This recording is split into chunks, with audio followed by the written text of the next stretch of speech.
All right, this is my attempt at a podcast where I talk about things that I like, mostly in relation to pop culture, sports, movies, video games, that kind of stuff. I think don't really have a name for it yet. This is my very first attempt at doing so. Kind of flying by the seat of my pants, as they would say. We'll start this episode off by going over a bit of a overlook on the 2025 NFL season, since I do like football. I like football a lot. And we'll start in the AFC East. Start with one of my two favorite teams, that being the New England Patriots. See how they go. The Patriots not coming off a great year, so to speak. Did have some flashes with Drake May, but definitely looking to improve. They hired Mike Vrabel, who I really, really like as a hire. I honestly thought he was inevitable after his firing from Tennessee. Just kind of felt like a Patriots hire, even when they hired Gerard Mayo last year. Just didn't really, almost felt inevitable that Vrabel would eventually come around to coach the Patriots. So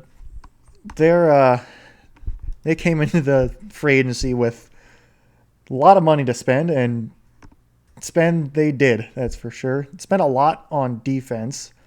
Their big prize, so to say, was in free agency at least, was Milton Williams, 4 years, $104 million, signed over from the Super Bowl champion Philadelphia Eagles. And yeah, he should theoretically be that new anchor for the defense,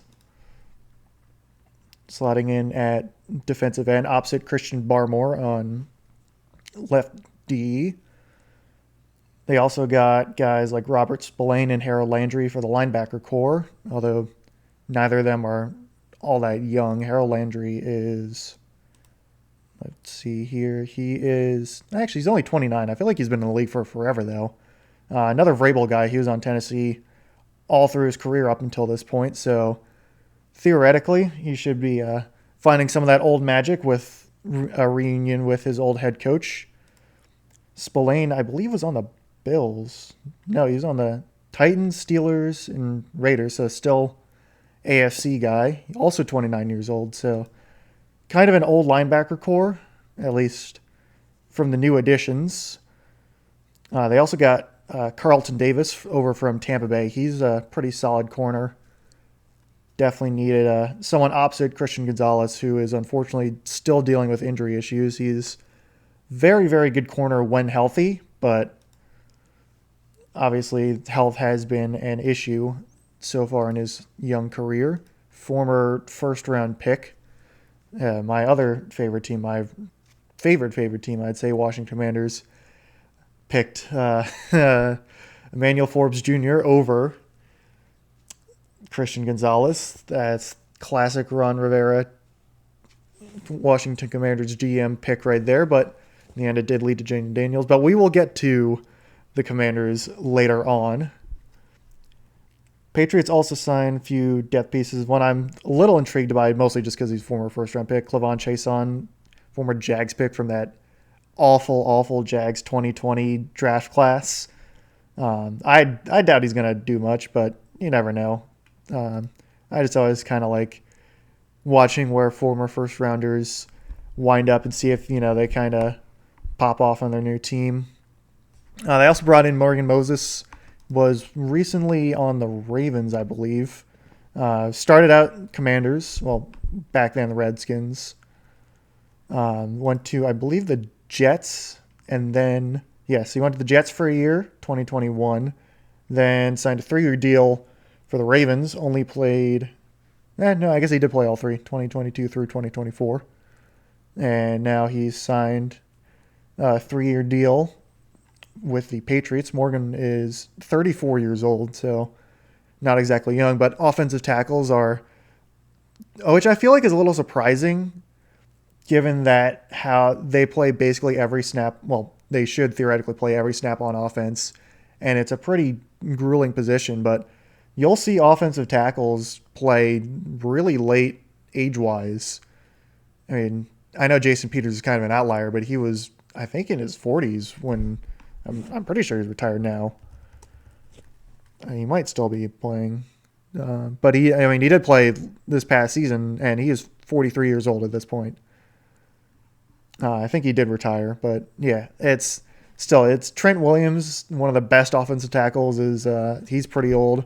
We can get to him when we get to 49ers, but yeah, if for Patriots, going back after my rambling, I'd say one of their, aside from Milton Williams, probably their biggest signing was Stephon Diggs for the wide receiver core, which they really, really needed a veteran and a good veteran wide receiver at that, not just some random journeyman that they'll pick up on a 1 year deal. My only issue with Diggs is that he's coming off a major injury. Other than that, I really, really like the signing because even if Diggs is not exactly young, I think he's 31 years old, but he is a Maryland product, so I will be happy about that. But Diggs, I like the spot for him. He's on paper to be that cleared wide receiver one, which I know he really likes to be. Diggs has, from what I've seen over the years, he's a bit of an oddball character-wise, but he's not like a bad person or anything like that. He's just, your typical wide receiver, a little diva-ish, but slot him in with the Patriots, almost certainly going to be that wide receiver one. He should provide a good, reliable target for Drake May, so long as he can stay healthy, which, I think this past year in Houston was his only major career injury from what I can remember. Let me actually look up, because I feel like he played pretty much every year, at least in Minnesota, or at least mostly every game. Yeah, he played 13, 13, 14, 15, 15, 16, and this was, when did they bump it up to 8 or 17 games? I think that was 2019. But yeah, he's missing only 1 or 2 games a season. He played basically every single game in Buffalo. It was really just this outlier of an injury in Houston, and I don't know what was going on with Houston. We'll get to their season last year, but Nico Collins, Tank Dell as well also had injury. I don't know what was going on in Houston this past year with their wide receiver injuries, but not that I legitimately think there's like any curse or anything like that, but just a little odd. Anyway, point being, I like Stephon Diggs as that wide receiver one for the Patriots, because especially considering their wide receiver core has really I feel like almost ever since Julian Edelman, and especially since Randy Moss, just has not been their strong suit in the slightest. I remember I think it was 2018 when they picked N'Keal Harry in the draft, and just, oh my goodness, it might have been 2019. When did N'Keal Harry get drafted? Not that he is anything to, remember by. 2019 was draft. Yeah, because I was there. Anyway, that was classic Bill Belichick, just whiffing on a skill position player in the draft. And they really, really need that reliable target in the passing game that New England has not had for a good while. Still hoping that someone like Jalen Polk, I believe he was a second rounder last year, really hoping he can step up, but I think he's been dealing with injuries. Kayshon Boutte, Demario Douglas. They signed Matt Collins. Again, all these guys feel like wide receiver 2s, wide receiver 3s. And which, again, that's why they got Stephon Diggs. He's a wide receiver 1. They have Hunter Henry as a tight end, but he's usually dealt with injuries. But he's been pretty solid. I liked him a lot in LA, and I thought he was a good pickup. They also have Austin Hooper as their tight end too. He's been in the league for a good while, 30 years old at this point. But I do think that their offensive line especially has improved a lot. Garrett Bradbury, although I think was he on the Vikings? Anyway, Garrett Bradbury, they signed at center. Yeah, he had a bad year last year, I think. But They signed him to a 2-year deal. I think they want him to be better. They got Cole Strange, former first rounder, in at left guard, Michael Onwenu, right guard, and then signed Morgan Moses, and then drafted, of course, Will Campbell. Campbell had from what I saw watching the first preseason game, because it was against the Commanders, pretty good series. They had him pull on a run play, and he went up against Noah Igbenogany. And while I like Noah he is a cornerback, and when he is having to go up against a guy who is, 6'6", 319, Will Campbell's going to win that every time. But I really like the Will Campbell pick. Got to invest in Drake May. He is the future. And ultimately, what I think New England, how they are going to succeed or fail is entirely on the development of Drake May. I guess I also didn't really go over the running game, but it's Ramondre Stevenson. They have Antonio Gibson from Washington. They picked him up last year, who's solid receiving back. And they drafted Travion Henderson in the second round, which I think will be good, potentially a good sign. I think he was the one who actually ran the opening kickoff back for a touchdown, so he's definitely got that explosive potential, I should specify. But I think that's mostly it, what I can say for New England. I think they're in a spot where they're obviously coming off a bad season, and they cleaned house in the coaching staff, and are now, they don't really have any expectations, I feel like, going into the season outside of no one's really expecting them to make a playoff run, I feel like. At least no one's really expecting, confident, I should say, in seeing New England make a playoff run, especially given kind of how top-heavy the AFC is. They can maybe sneak in a wild card and, make a run from there, but wild cards are so hard to predict, I feel like, because I think everyone's got Buffalo shoehorned in for the AFC's crown once more, which is a pretty good guess, but we'll get to Buffalo in a minute. New England coming off a 4-13 record. I feel like for their 2025 season, if Drake May does play up to that potential that, third overall pick last year, and really shows that development that he was starting to get, for his 2024 season, kind of rambling on, I think he had a good season. I feel like some people kind of glaze him a little bit. I don't think he had a bad season at all, but I don't think he had a great season. But, he also didn't play the first, 5 or 6 games. And, so I think he showed flashes of that one Titans game, where even though they lost in overtime on an interception he threw, that one drive to tie up the game and go to overtime was insane. He played 13, so he actually played more. I thought he only played 10. But, he had, 338 attempts, 225 completions, 66 points, so exactly 2/3 completion percent chance. Yeah, something like that.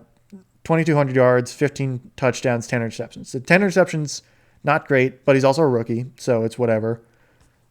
Just kind of learning experiences. QB rating was not amazing, but he's also young, and it's kind of what you expect out of a rookie QB. Guys like C.J. Stroud and Jaden Daniels are the exceptions to that, and also Justin Herbert. They're kind of the exceptions to that rookie struggle. Everyone hyped up Caleb Williams as almost this guarantee to do well, and that did not happen. But we'll get to the Bears later. Anyway, I think I spent a bit too much time on the Patriots. We shall move on. I will move my websites around. We'll go to the Buffalo Bills, and I think the Bills.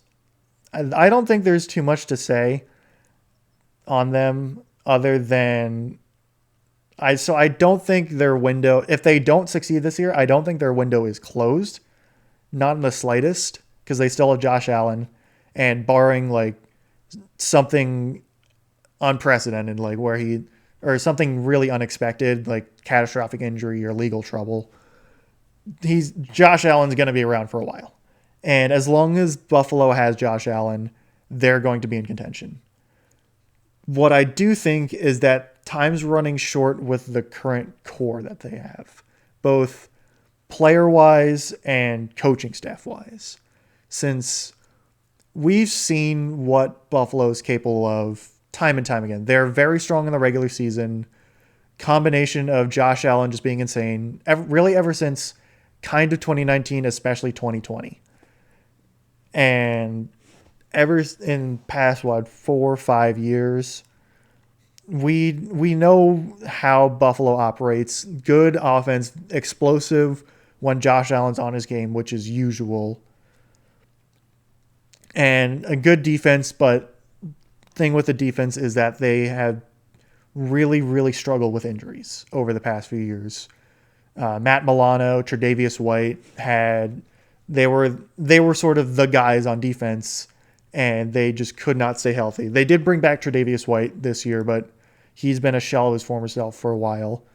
I would like to see Tre'Davious White, play.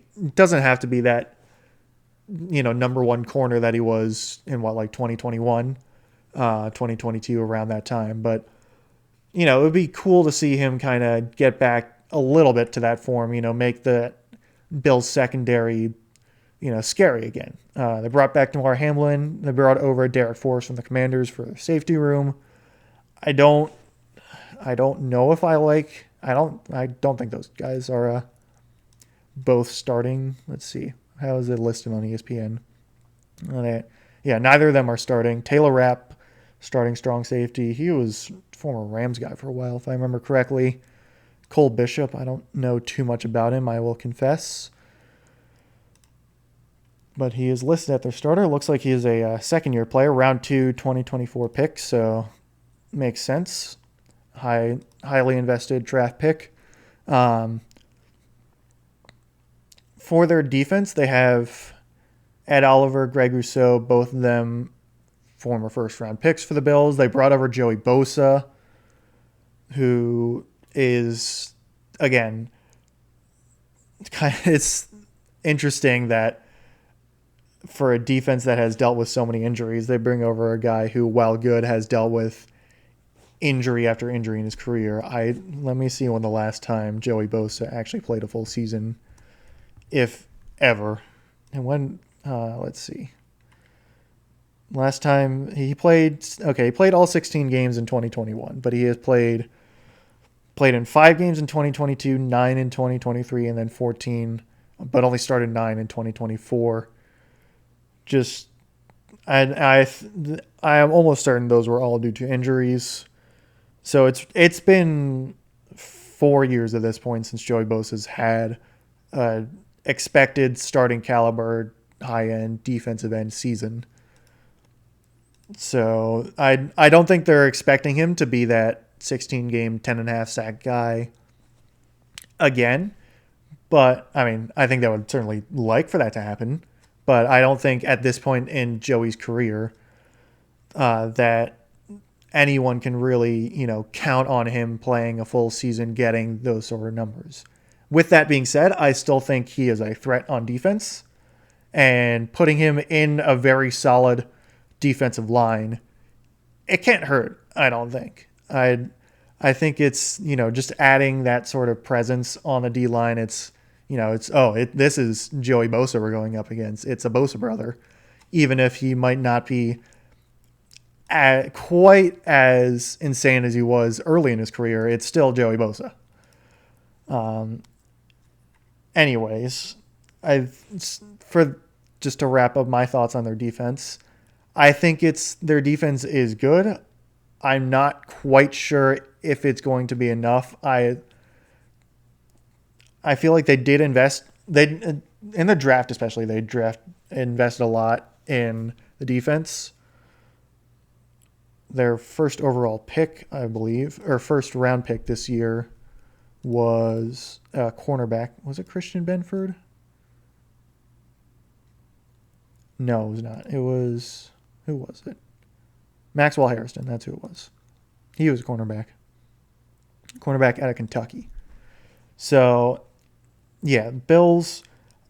I feel like what's been said about the Bills has already been said over and over again. We kind of know what to expect. It's really, can they beat Patrick Mahomes in the playoffs? Since that has been their Achilles heel time and time again. They literally today I'm recording this on August 13th. They re-signed James Cook to an extent, or I guess not re-signed. They extended James Cook, which I was very curious about, since I think James Cook provides a very good change of pace in the offense. Takes a lot of pressure off of Josh Allen. He's not Derrick Henry, Saquon Barkley, that level of running back, but he is a good starting caliber running back, which the Bills have been lacking for a while. I remember like watching like Devin Singletary in like early 2020, 2021, that era, basically before they got James Cook. Devin Singletary, who I don't mind. He was solid on the Giants this past year. Not great, but solid. But Bills needed a better running back to complement Josh Allen, because it was really just Josh Allen in the running game. With that being said, this offense still obviously runs through Josh Allen, and their wide receiver core is still not great. Keon Coleman, I don't think he was bad this past year. I think he was the 33rd overall pick. Yeah, so he was not actually a first rounder, but he's basically a first rounder. He's still in that kind of area where you kind of expect good production out of a guy drafted that high. I mean, T. Higgins was, I think, 33 overall, and T. Higgins is, really good. But Keon Coleman was okay, I'd say. Definitely could have been better, definitely could have been worse, but your starting three wide receivers being Khalil Shakir, Keon Coleman, and Joshua Palmer, it could be better. I'm assuming they really want Dalton Kincaid to step up. I think everyone in fantasy football is really wanting Dalton Kincaid to step up and just not kind of go halvesies with Dawson Knox. Although I like Dawson Knox, but they drafted Kincaid in the first round, and I think they expect a little bit more out of him. But it's really just can the young guys develop? Can the defense stay healthy? And will Josh Allen keep being Josh Allen? I think those are the kind of the big questions. I still expect Buffalo to win the division. I don't know if they'll actually play the Chiefs in the playoffs, depending on how things go. I think it's a pretty good guarantee that we'll see Buffalo facing either the Ravens or the Chiefs again. And it's really, can they get over that hump and into the Super Bowl? And I honestly don't know with the current players and coaching staff. I think there's certainly a possibility, like a good possibility, that they can, but so far they have not shown that they are, capable of conquering the giant, conquering their demon, whatever you want to call it. I think it's still possible, though, for the Bills.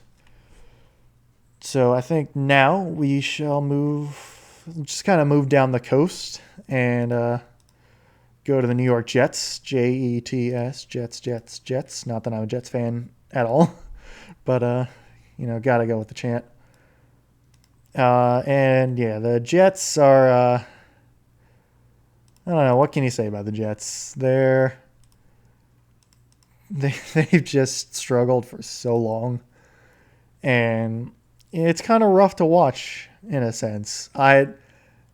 Outside of the NFC East, non-Washington Commanders NFC East teams, who I love watching suffer as a fan of a rival, I don't really enjoy watching teams constantly suffer, but it's almost comical at this point.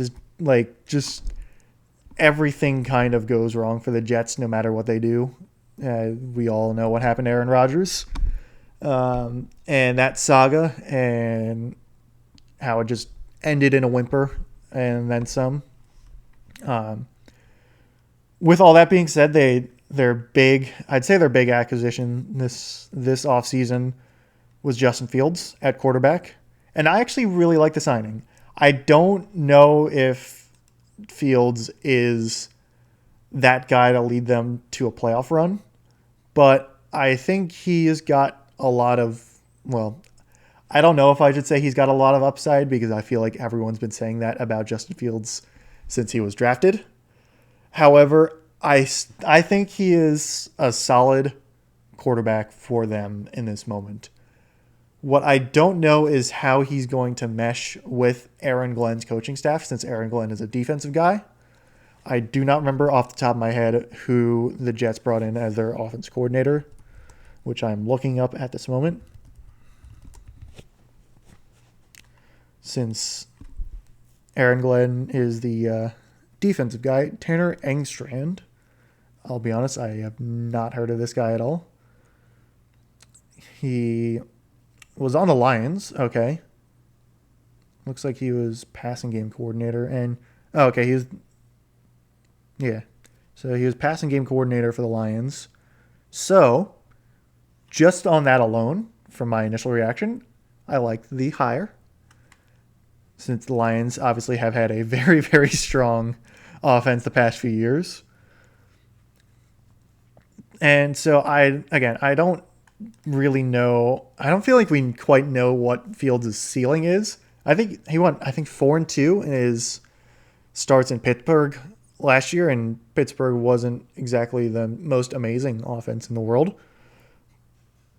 But I mean, he's got Breece Hall, who I feel like is starting to morph into that potential man of a running back where everyone says he has an upside. He got drafted. I just remember for fantasy-wise, he was drafted really, really high, or at least listed as a really, really high draft pick last year. Like second round, maybe, I don't think it was first round, but like definitely high-end second round running back, which was kind of wild to me. And he did not perform well, but the entire Jets team did not perform well. I don't know how good Breece Hall is going to be. I think pairing him with Fields is actually not a bad move. Just because Fields is a dynamic guy. I think it'll be interesting. But I just remember seeing something on Twitter where Breece Hall had a really bad read in the preseason game on a run. But it's, coaching and stuff. Theoretically, he'll figure that out. But obviously, I think the big target on offense is Garrett Wilson, freshly extended Garrett Wilson at that. And Garrett Wilson's great. He's such a good wide receiver. I wouldn't say he's underrated, but he is just really, really good. And yeah, 4 years, $130 million. Not basically a month ago at this point. Actually, Jets also re-signed Sauce Gardner as well. We'll get to the defense in a sec. And yeah, their Sauce is cooled off a little bit since his rookie year, where he kind of lit the league on fire. But he's still a good quarterback. But anyway, to continue on the Jets offense, they have they drafted Armand Membu in the first round. Good voice crack right there. And yeah, him and Olu Fashanu being back-to-back tackle first rounders. I like it. I like it a lot. I just like investing in the offensive line in general. I think it's more teams need to do it.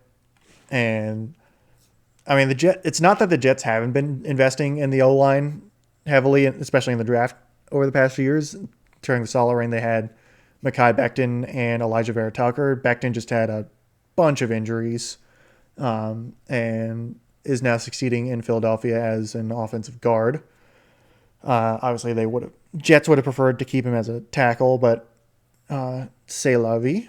They do still have Elijah Vera Tucker, who I don't remember. I think he was drafted as like a guard and tackle. I don't remember if he was drafted as a tackle or not, but he's playing guard. He's just dealt with a lot of injuries. But I think the Jets O line should be good, or at least better than I feel like it has been the past few years, just with that development time and theoretically the guys are staying healthy. I don't I wouldn't say I like the Jets offense as like a powerhouse or anything like that. Since I like Justin Fields, but I don't think he's a light the world on fire type of quarterback. And Garrett Wilson's really the one like major threat. They don't have Devontae Adams anymore, although they only had him for like half a year last year. But again, Josh Reynolds and Alan Lazard being the 2 and 3, and for wide receivers, they really need someone to step up opposite Garrett Wilson, so he's just not getting doubled 24/7. And who that will be is remain to be seen. Um, but yeah, I feel like the Jets offense could be good, but I'm not super confident in them. As for their defense, it's been strong. It definitely took a step back after Saleh got fired, which makes sense since I think Robert Saleh is a good defensive coordinator. Um, but now they have Aaron Glenn, and Aaron Glenn was pretty solid in Detroit. Um, he was in Detroit, right? I'm not going crazy. I Yes, he was in Detroit. I'm not going crazy. Yeah, and Aaron Glenn manning this defense. I think on paper it should be really good.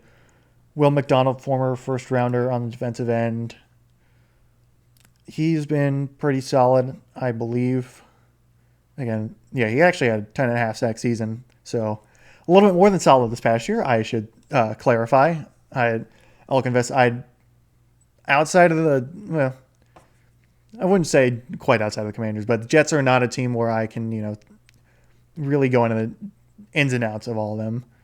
With that being said, they still have Quinnen Williams on the defensive line, and he's been absolutely fantastic for them ever since he got drafted. And they got Quincy Williams, Sauce Gardner, Jermaine Johnson. Yeah, it's a solid group of guys.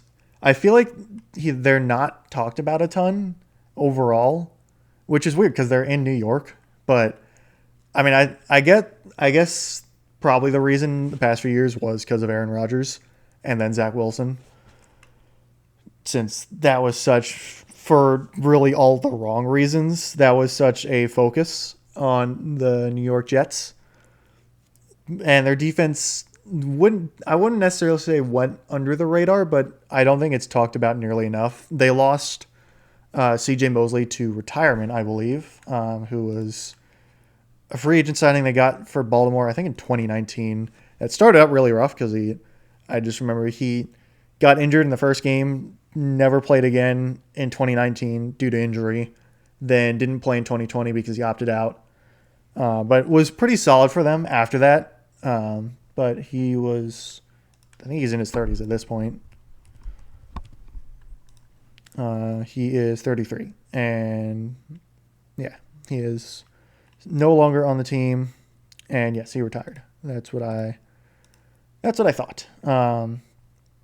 Anyway, what I think for the Jets this year could go really in two directions.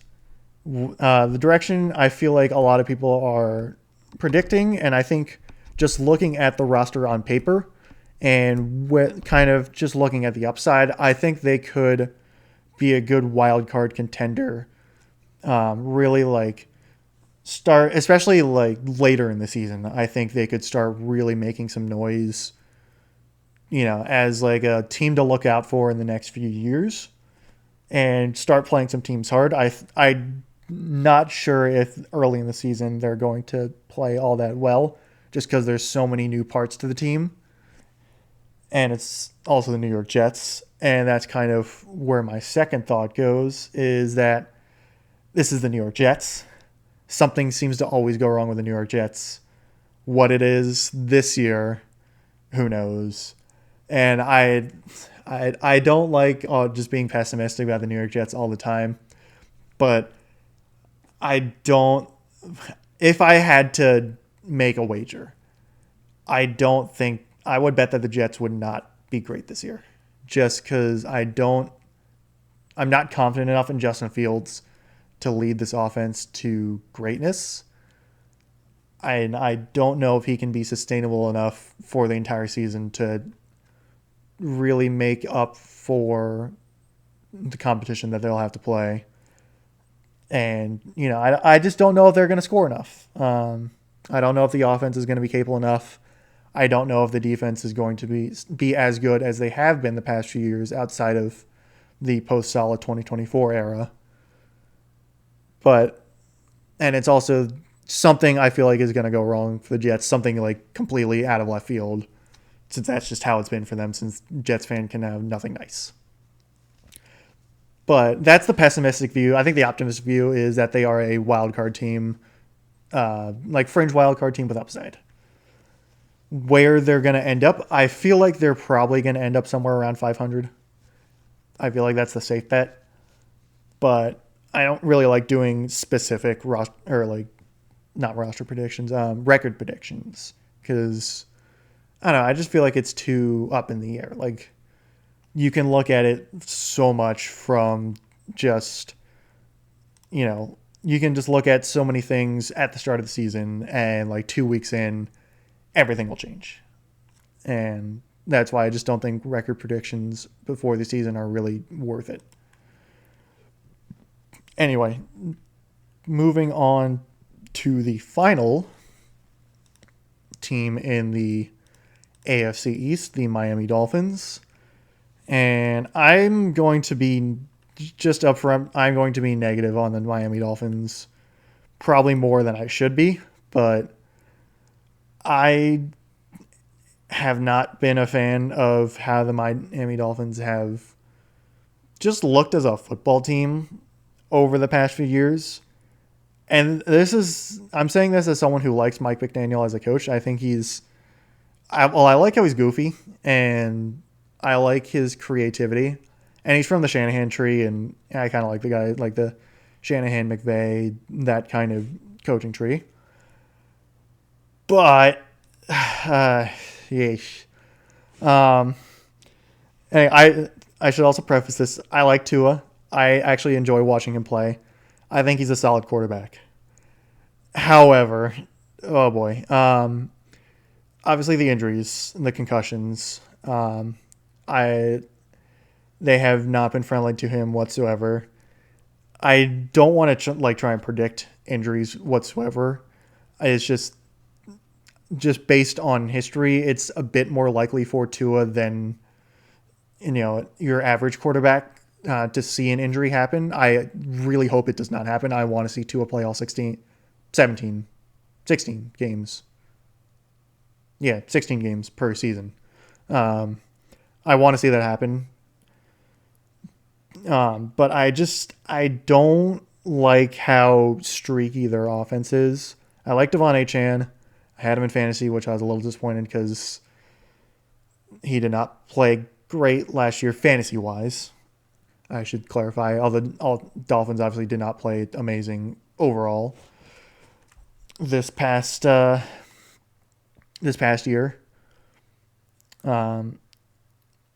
Their O-line,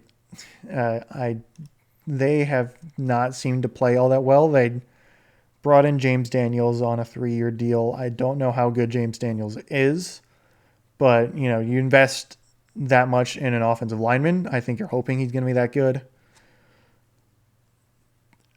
Their free agency I feel like was not spectacular this year. I mean, I know they've had their cap situation wasn't amazing since Tua's been extended.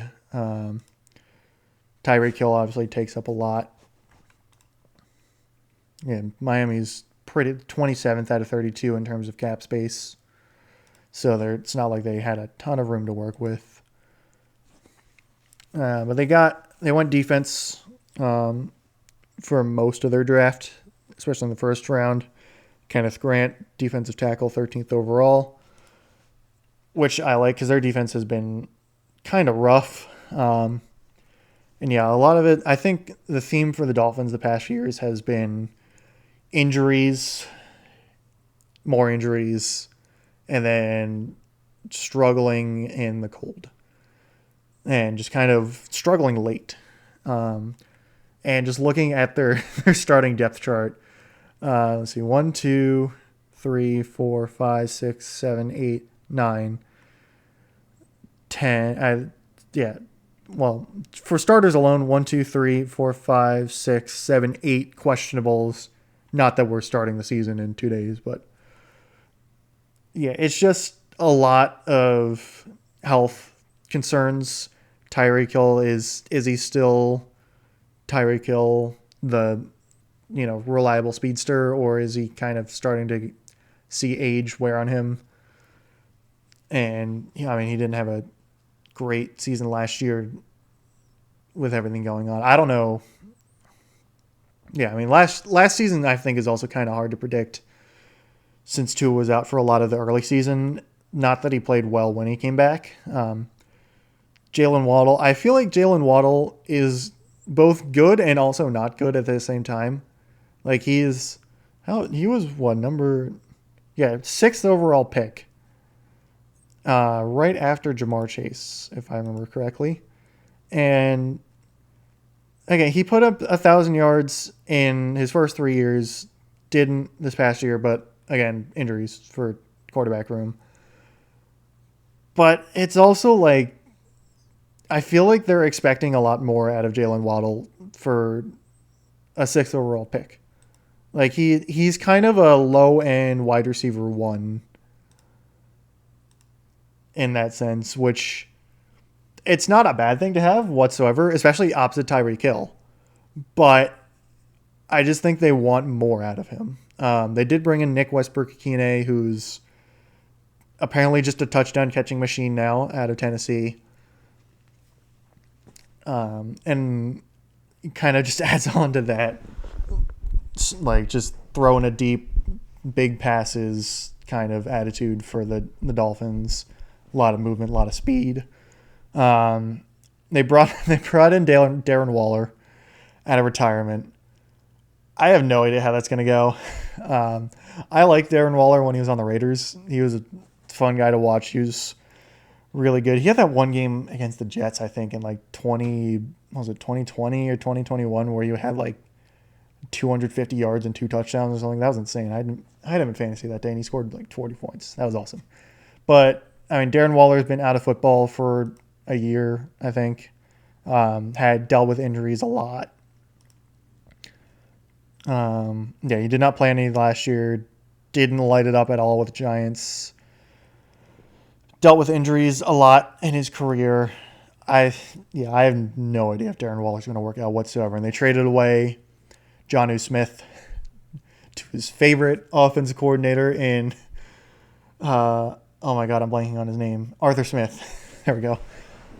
In Pittsburgh. We'll get to Pittsburgh later. But yeah, I don't know about the Dolphins this year. I'm not a fan of how they've looked. Their defense is, again, injuries a lot. Jalen Phillips dealt with injuries. Bradley Chubb's dealt with a lot of injuries. Chop Robinson just got injured, I think, today. Don't know how serious it is. Hopefully he's okay. They brought back Minkah Fitzpatrick. He's come home after the 10 games he actually played in Miami before being traded away to Pittsburgh. Minkah's fine. I think Pittsburgh was willing to trade him away because he wasn't like spectacular, and he just had a ton of money invested into him. I don't really like their cornerback room. They have Storm Duck, which is just, oh my God, that name is amazing. I don't really know if Storm Duck's all that good, but man, that is just such a good name. I feel like it's almost more of a baseball name than a football name. Like, I feel like you'd see Storm Duck on like the St. Louis Cardinals mashing 30 homers a season. But anyway, rambling aside, I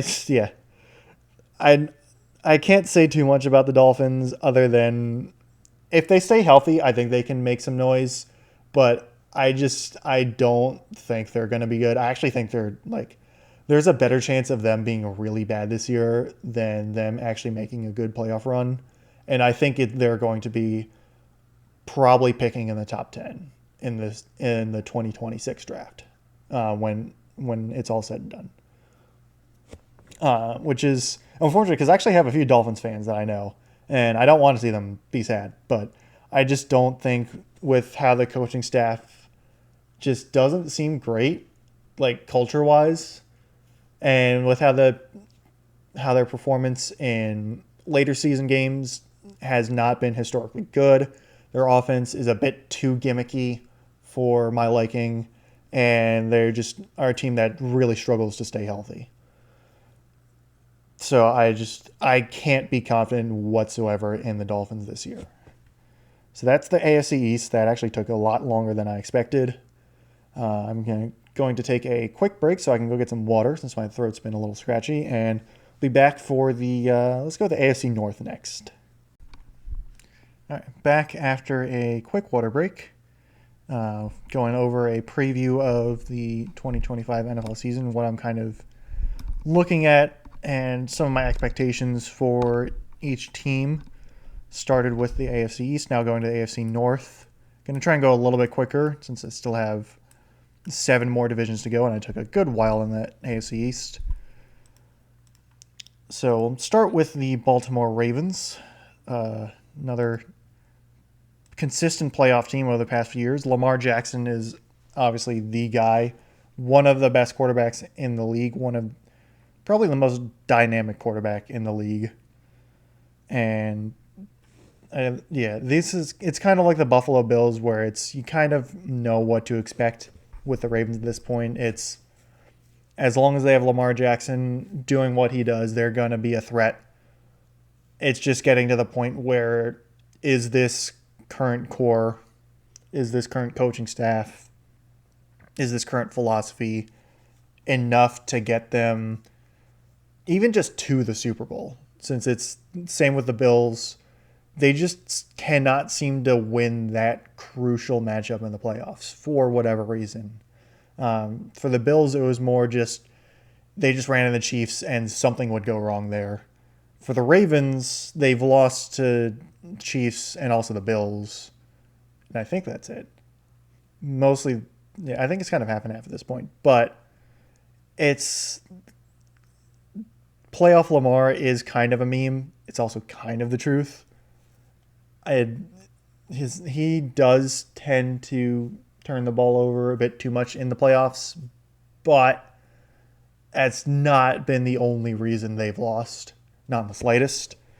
Not this past playoffs, but the one, I guess, year and a half ago, 2023-2024 playoffs.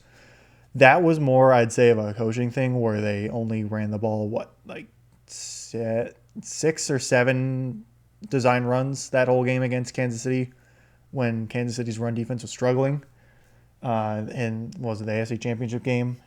And that was just, I don't know what they were doing there. That was really odd.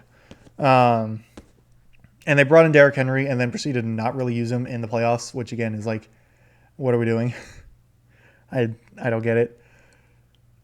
They really need to, stick to that running game with their dynamic running quarterback and Derrick Henry, who just seems to defy age.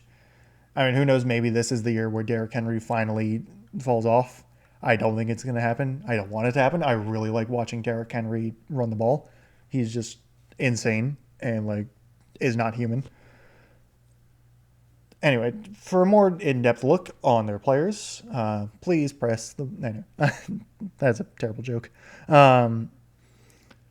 They have Lamar Jackson, Derrick Henry, Zay Flowers. I think is a good wide receiver 1. I don't think he's a top 10 wide receiver, but I think he is a very solid wide receiver 1. Very speedy, a little small, but he's definitely shown good skills. Rashad Bateman, I think he looked better this past year. He did have that one game against Cleveland where he just had that one really bad drop, and I think drops have been a large issue. Again, he's a former first round pick. I think they're still expecting more out of him.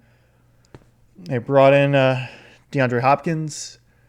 I guess he's washed at this point. He's definitely not what DeAndre Hopkins once was. Still have Mark Andrews. Again, I like their receiving core. I don't think it's the best receiving core in the world. I don't think it's the worst, but it's been pretty good enough. I do think they'll need someone to really step up, especially in clutch time. So it's not Lamar Jackson kind of scrambling to do everything, especially in the playoffs. But I still think they're going to be a very good threat. Their offensive line is still very good. Tyler Linderbaum was an amazing pick. Ronnie Stanley's still good.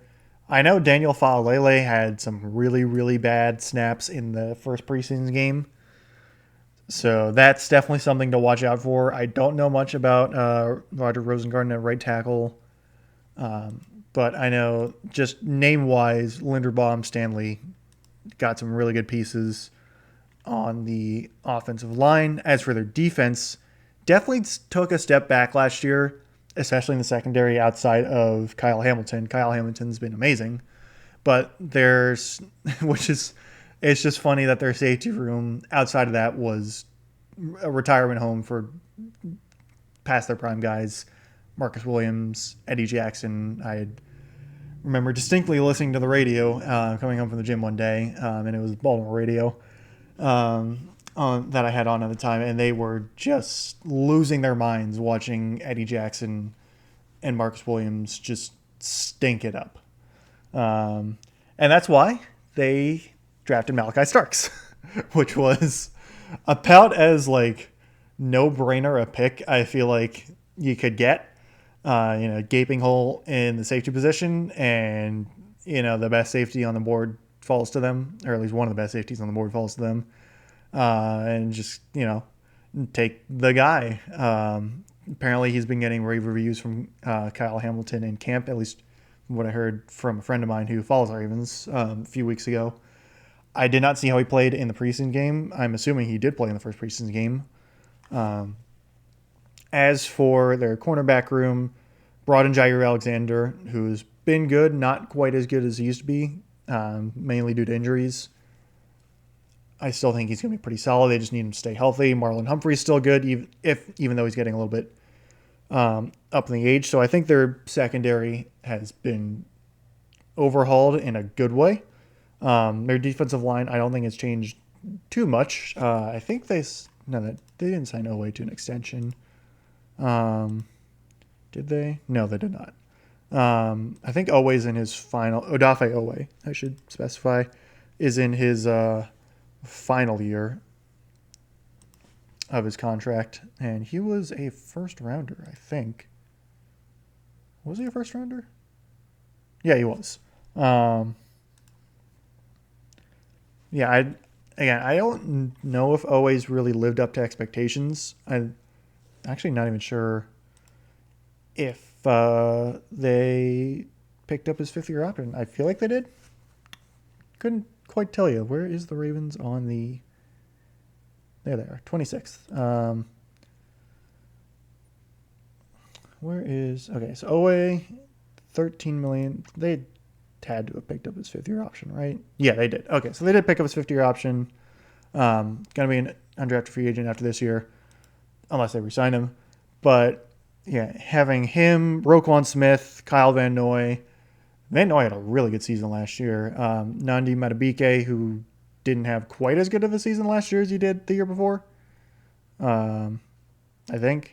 Unless I'm misremembering. No, he did. It was this season. Yeah, he had 6.5 just sacks alone. 6.5 this year, 13 in 2023. I guess he didn't have. Anyway. But still, it's good defensive line, much better secondary than it was last year, on paper at least. Offense is still pretty similar. Anyway, for the Ravens, it's really, can they, put in multiple good playoff performances.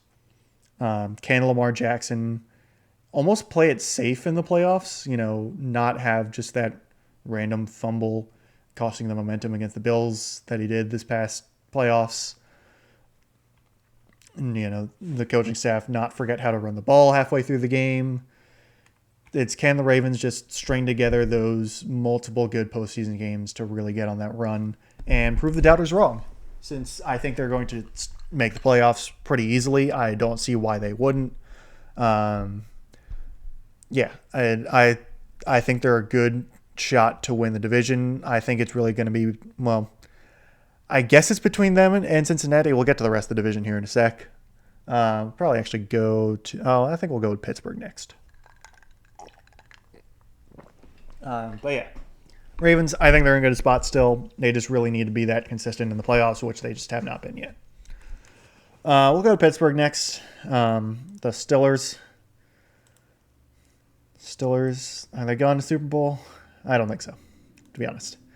I'm not a fan of the Aaron Rodgers signing. I'll be honest. He did actually play pretty well towards the end of the season last year with the Jets, but he's 41, I think, at this point. 41,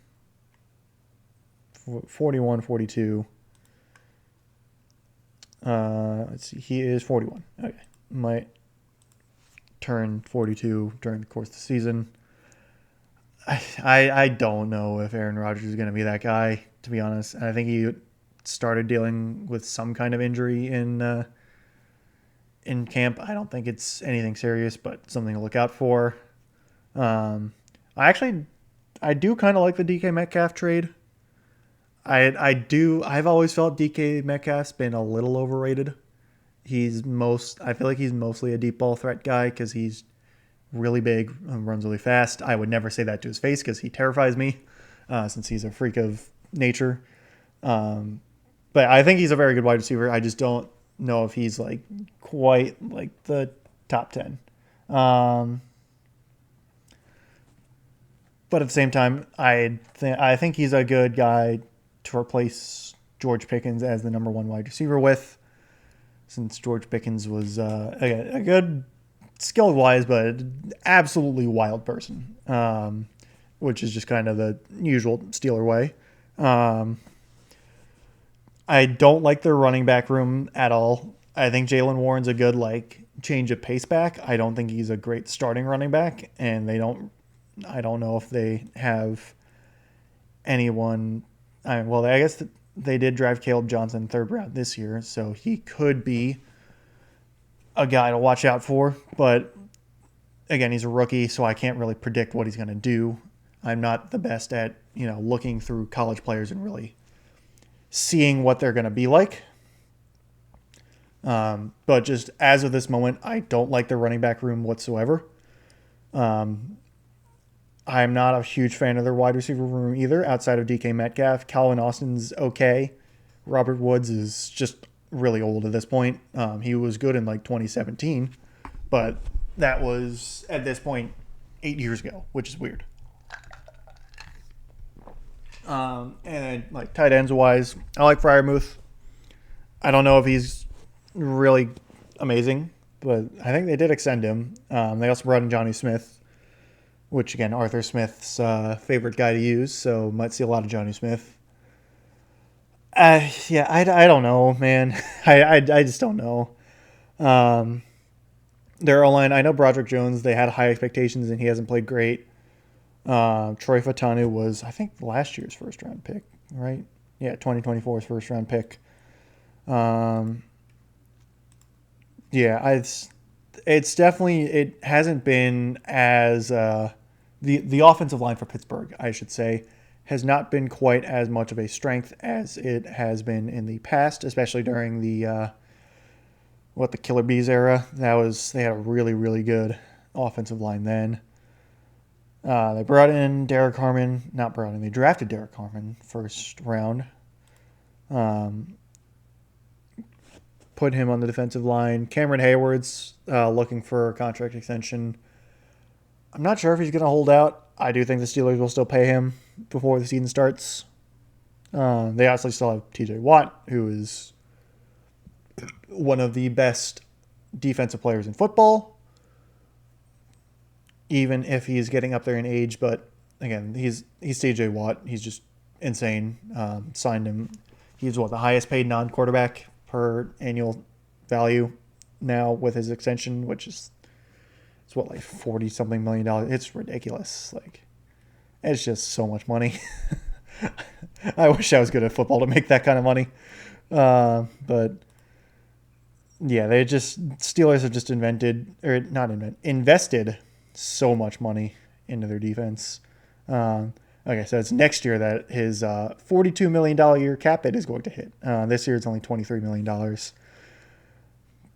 But yeah, that's going to be a problem for next year. Steelers is their cap hit. Yeah,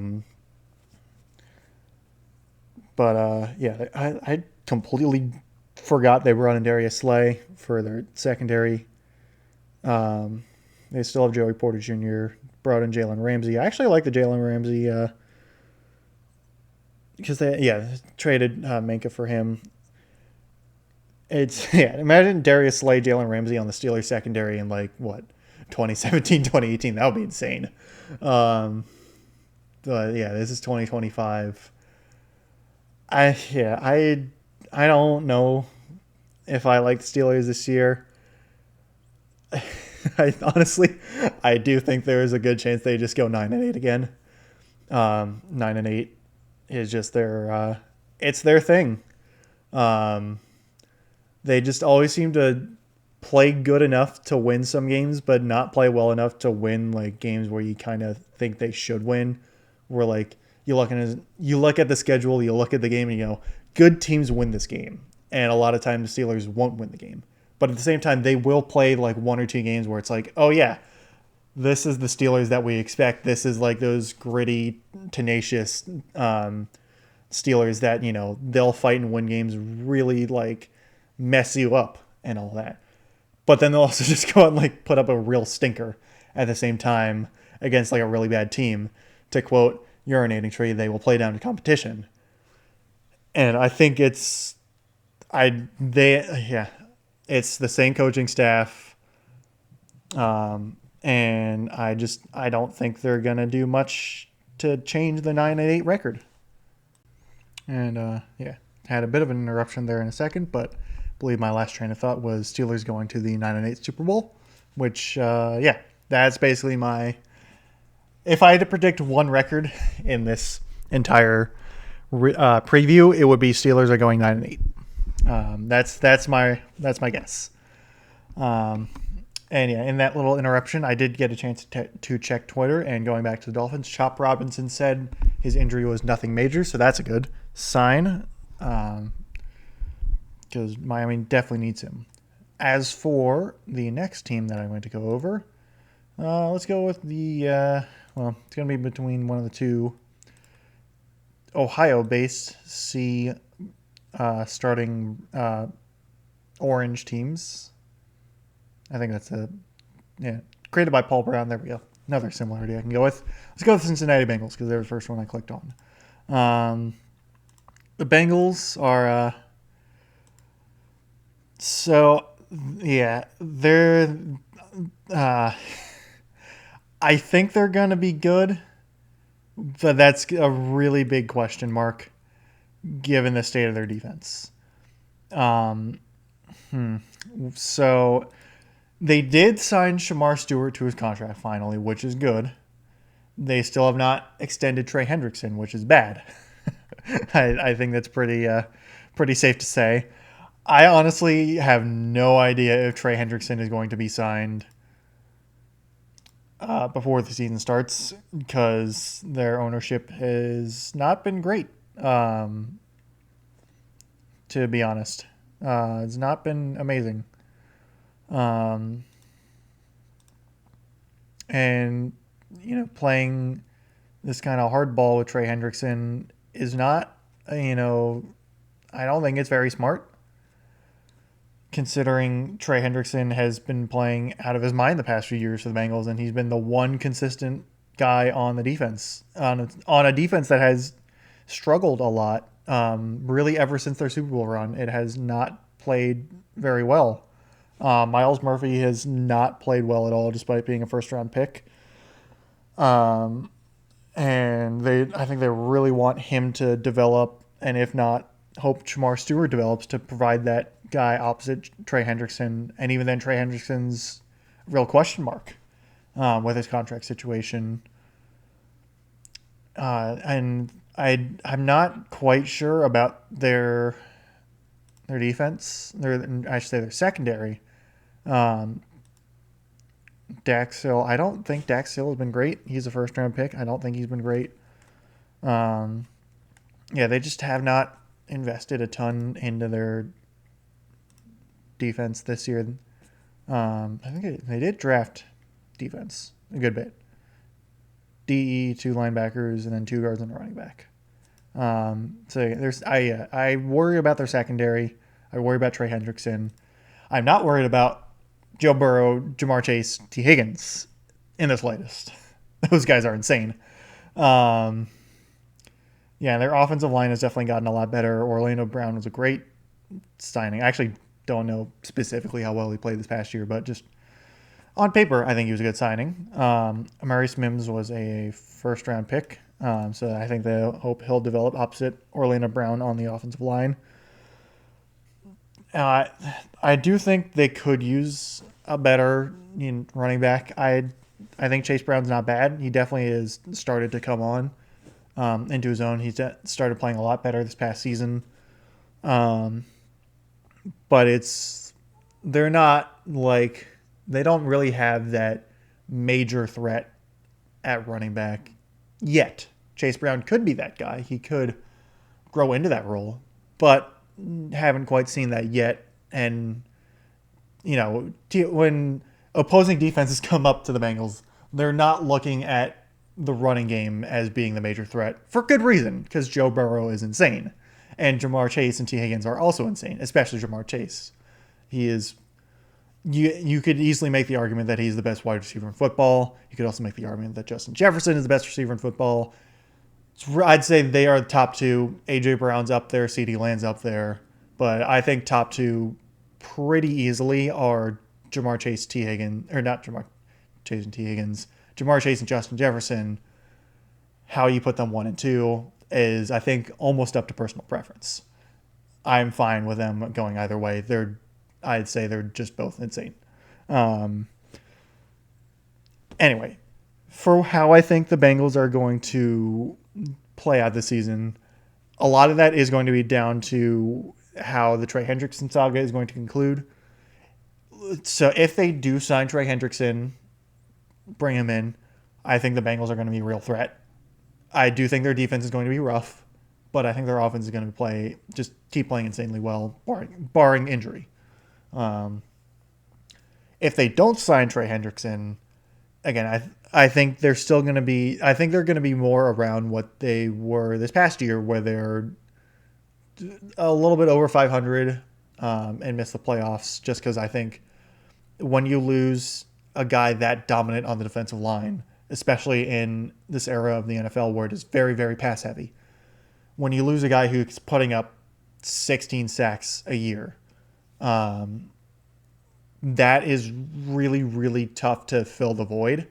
And on a defense that is already not looking spectacular in the slightest, if they don't have Trey Hendrickson, it's going to be a real struggle.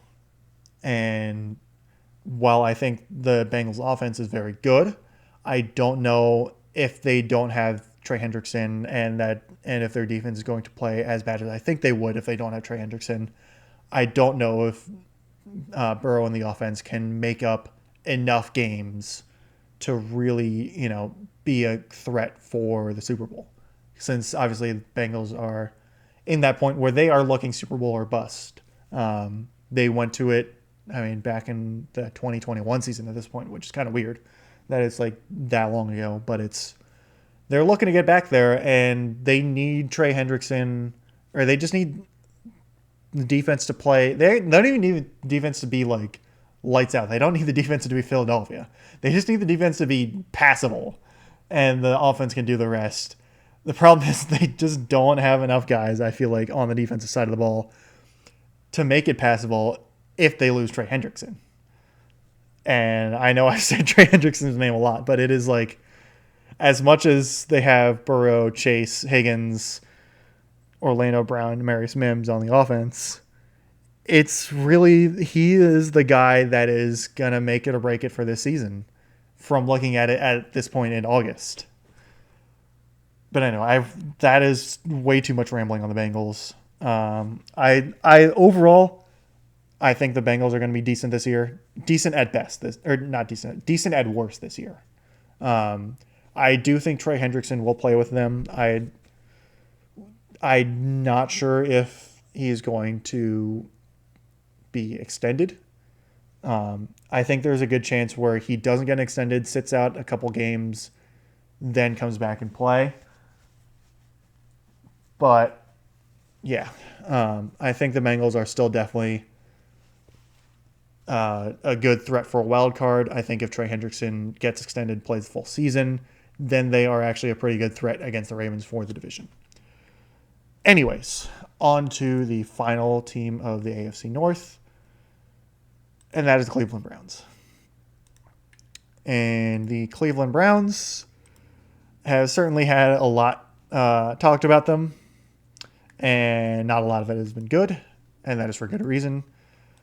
The Browns were one of the worst teams of football last year. They went a solid 3-14. And yeah, I think where to start is, I don't know if I should start or end with a quarterback room for the Cleveland Browns. Since that is the thing to talk about. I think I'll kind of speed through everything else with the Browns. So I think the big non-quarterback news for the Browns was signing Myles Garrett to that massive extension. As they say, money talks, and it was almost looking like a done deal where Garrett was out the door. He wasn't going to play since because he was done. I think I totally get where he doesn't want to stay with a rebuild, and they're in a rebuild right now for the Browns. But he gets paid a lot of money. His cap hit in 2029 is $64 million. His lowest cap hit right now is almost $23 million. And he's just getting paid so much money. And, you get to a point where you're just getting paid that much money, you're thinking, well, I mean, I guess I can sit through another rebuild with 15 billion quarterbacks on the roster. But yeah, I think their defense has certainly been playing all right. I really like Kevin Stefanski as a coach. Should he have won Coach of the Year 2 years ago? Maybe not. I think that was Dan Campbell's year to win it. But, he's still a good coach. Coaching was not something I really talked about for the other AFC North guy, or for a lot, which I feel like is something I need to highlight. Let's see. I did talk about Bills. Sean McDermott. I did talk about the coaching staff a little bit. I didn't really talk about it for Ravens too much, but I like John Harbaugh. But I do think he's starting to reach the limit of, is he that guy to bring him back to the Super Bowl, since it's been 13 years at this point since he went to his last one. Zach Taylor. I still don't know if I like Zach Taylor as a head coach for the Bengals, to be honest. Yeah, that's my opinion on him. I'm not sure if I like him or not. I feel like he's almost like Schrodinger's head coach, where he's both good and not good at the same time. And I honestly couldn't tell you which one it is at any given moment. As for the Browns, I do like their coaching staff. It's been a lot better than it was for the longest time. I think it's been one of their best coaching staffs they had in a good long while. Their offensive line has been pretty good, I feel like, for a while. Jedrick Wills was not kind of a sad tale of injuries and underperformance. They let him go, but Joel Bitonio has been solid. Jack Conklin's been solid. Wyatt Teller's been solid. Ethan Pochitz, I think, has been solid. Um, David Njoku for tight end. He's been such a weird guy to like watch. Where he's been, you think he's has to be better, but he's still actually been pretty solid. But like, you still want it to be better.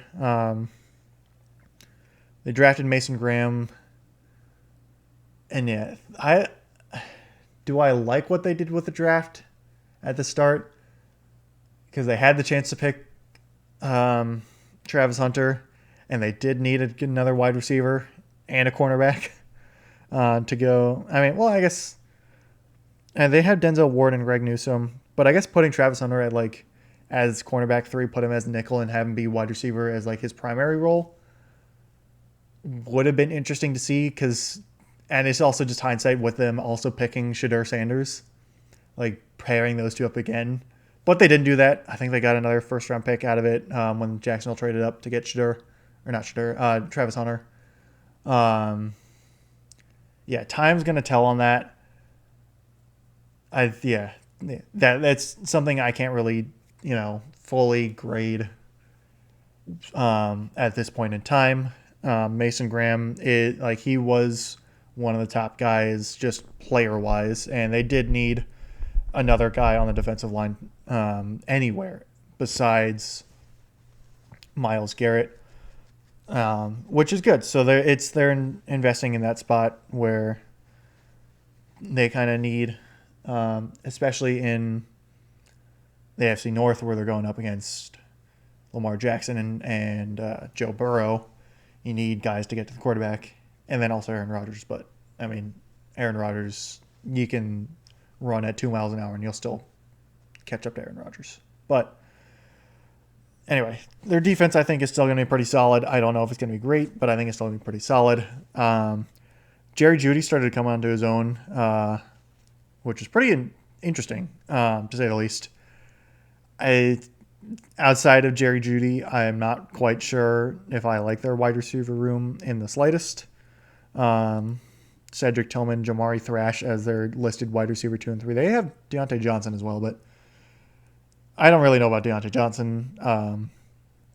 It'll be interesting to say the least. But yeah, their quick note about the running room. Jerome Fort is currently listed as running back 1. Quinshon Judkins had some legal troubles. We'll see about that. Don't know how that's going to go. If there wasn't there, I would say it's a good pick. But since Cleveland seems to be the current home for legal troubles, with Shadur and now Myles Garrett speeding, Judkins with all of that mess going on, obviously Deshaun Watson. Yeah. Anyway, let's go with the QB room for Cleveland since, that's the talk of the town for Cleveland. My prediction for how this is going to go, I think Joe Flacco is going to start probably at least 4 games, probably a bit more, maybe 6. And then they're going to move on to Shadur Sanders, unless Shadur really stinks it up in these next few preseason games. But, I mean, he had some pretty good passes from what I saw in the highlights against Panthers. He had that one really nice touchdown pass.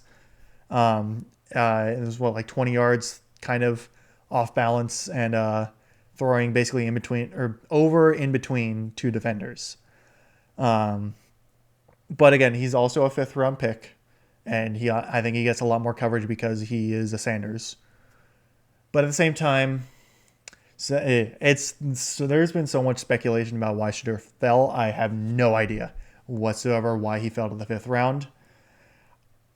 I think he is going, again, also barring injury, because I think it's like an oblique injury Shadur is dealing with at the moment. I think we'll see Shadur Sanders start a game for the Cleveland Browns at some point. I think we'll actually see Shadur start multiple games for the Cleveland Browns at some point this season. Dylan Gabriel, I don't think we'll see him start multiple games unless injuries happen. I doubt we'll see Kenny Pickett in a starting role. I think it's going to be Flacco and Shadur. With all that being said, I think the Cleveland Browns are not going to be a good football team this year. I think, once again, they're probably going to be picking the top 5 since Joe Flacco is really old. And he definitely lost his magic that he had 2 years ago with the Browns when he played with Indy last year. But also Indy's just been not good this season, or this past season. Um, uh, yes. Okay. I'm watching ESPN at the moment. Shador is unlikely to play in the next preseason game against the Eagles, which kind of sucks for him because I feel like he needs that tape for how how everyone's been scrutinizing him, and I think just getting the reps. I mean, he's a rookie; he needs the reps. Anyway, I don't know if there's really much to say about the Cleveland Browns other than I don't think they're going to be great this year. I think they're going to be one of the bad teams just because they. I mean, I think it's pretty obvious they're in a rebuilding this year. They don't if they're running Joe Flacco as their QB1 in 2025. I just don't think you can really expect much. I mean, who knows? Maybe he goes on another magical run with Kevin Stefanski, but I just don't. I don't think Cleveland's gonna be good. I think there's a chance Cleveland could be picking number 1 overall this year or this next draft. I think their ceiling is that they make it into a wild card game.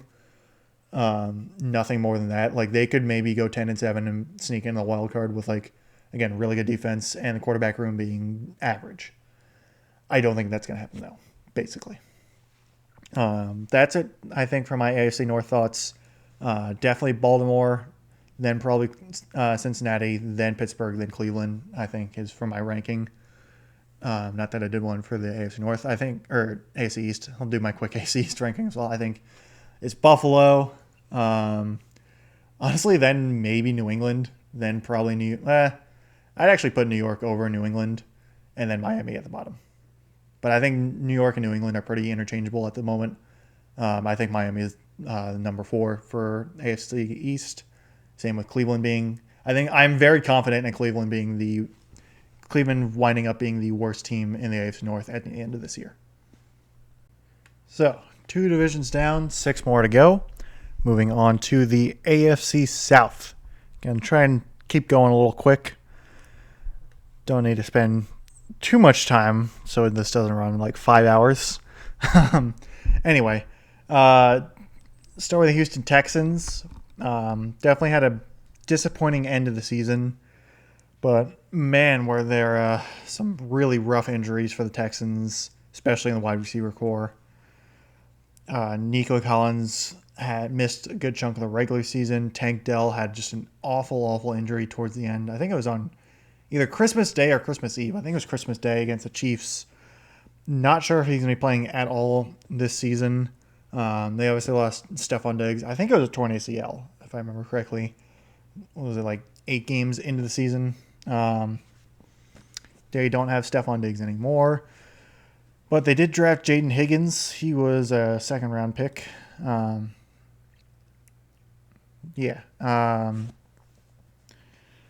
they brought in Christian Kirk. I don't really know if I like Christian Kirk. Well, I guess he's not a bad wide receiver 2 option because Nico Collins is the wide receiver 1. Stroud's definitely he's a really good quarterback. It's really, I think, for the Houston Texans, as we all kind of saw develop over this past season, was their offensive line not being very good. And then they traded away Laramie Tunsil, who, while he had a lot of penalty issues, was still probably their best offensive lineman, at least skill and production wise. So trading him away was certainly a choice. I'm still not quite sure about that move from the Texans. And yeah, it'll be interesting to see how their offensive line plays. I don't know if they've really done enough to make up for Tunsil's exit and just the lack of production from the offensive line as a whole. They brought in Cam Robinson. Don't know how that's going to go. It's a 1-year deal.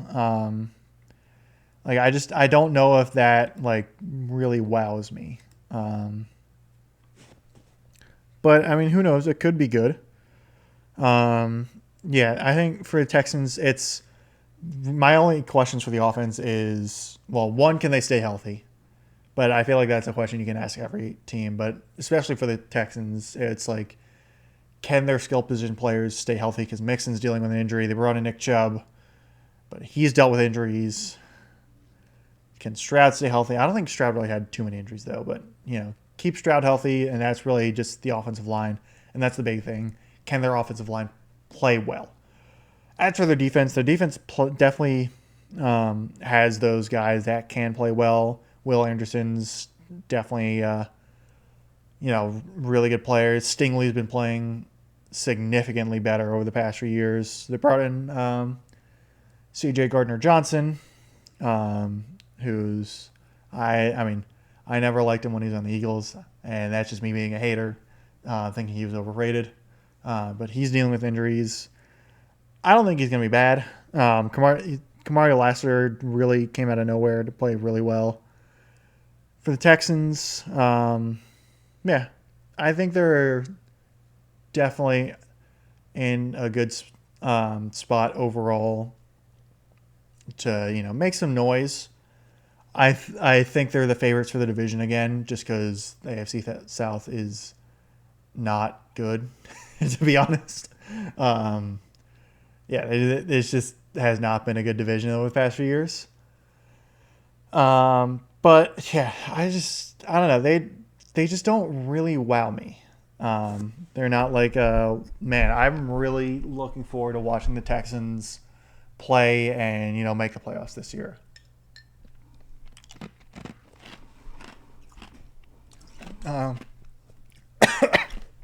That's my thing. I think they certainly have the skill set and the players to make a good playoff run. They've shown that they can make the playoffs and win playoff games, but I just don't know if they're like that top. I don't put them in the same tier as Kansas City, Buffalo, and Baltimore, basically.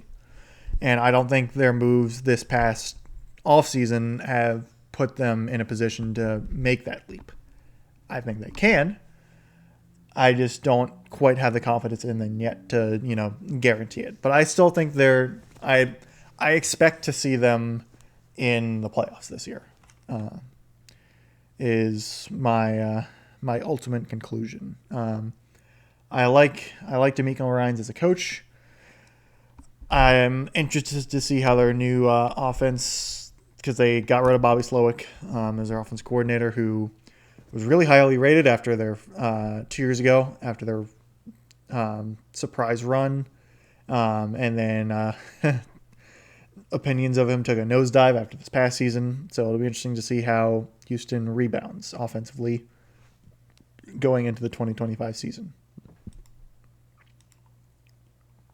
As for the next team, just going by ESPN's listing.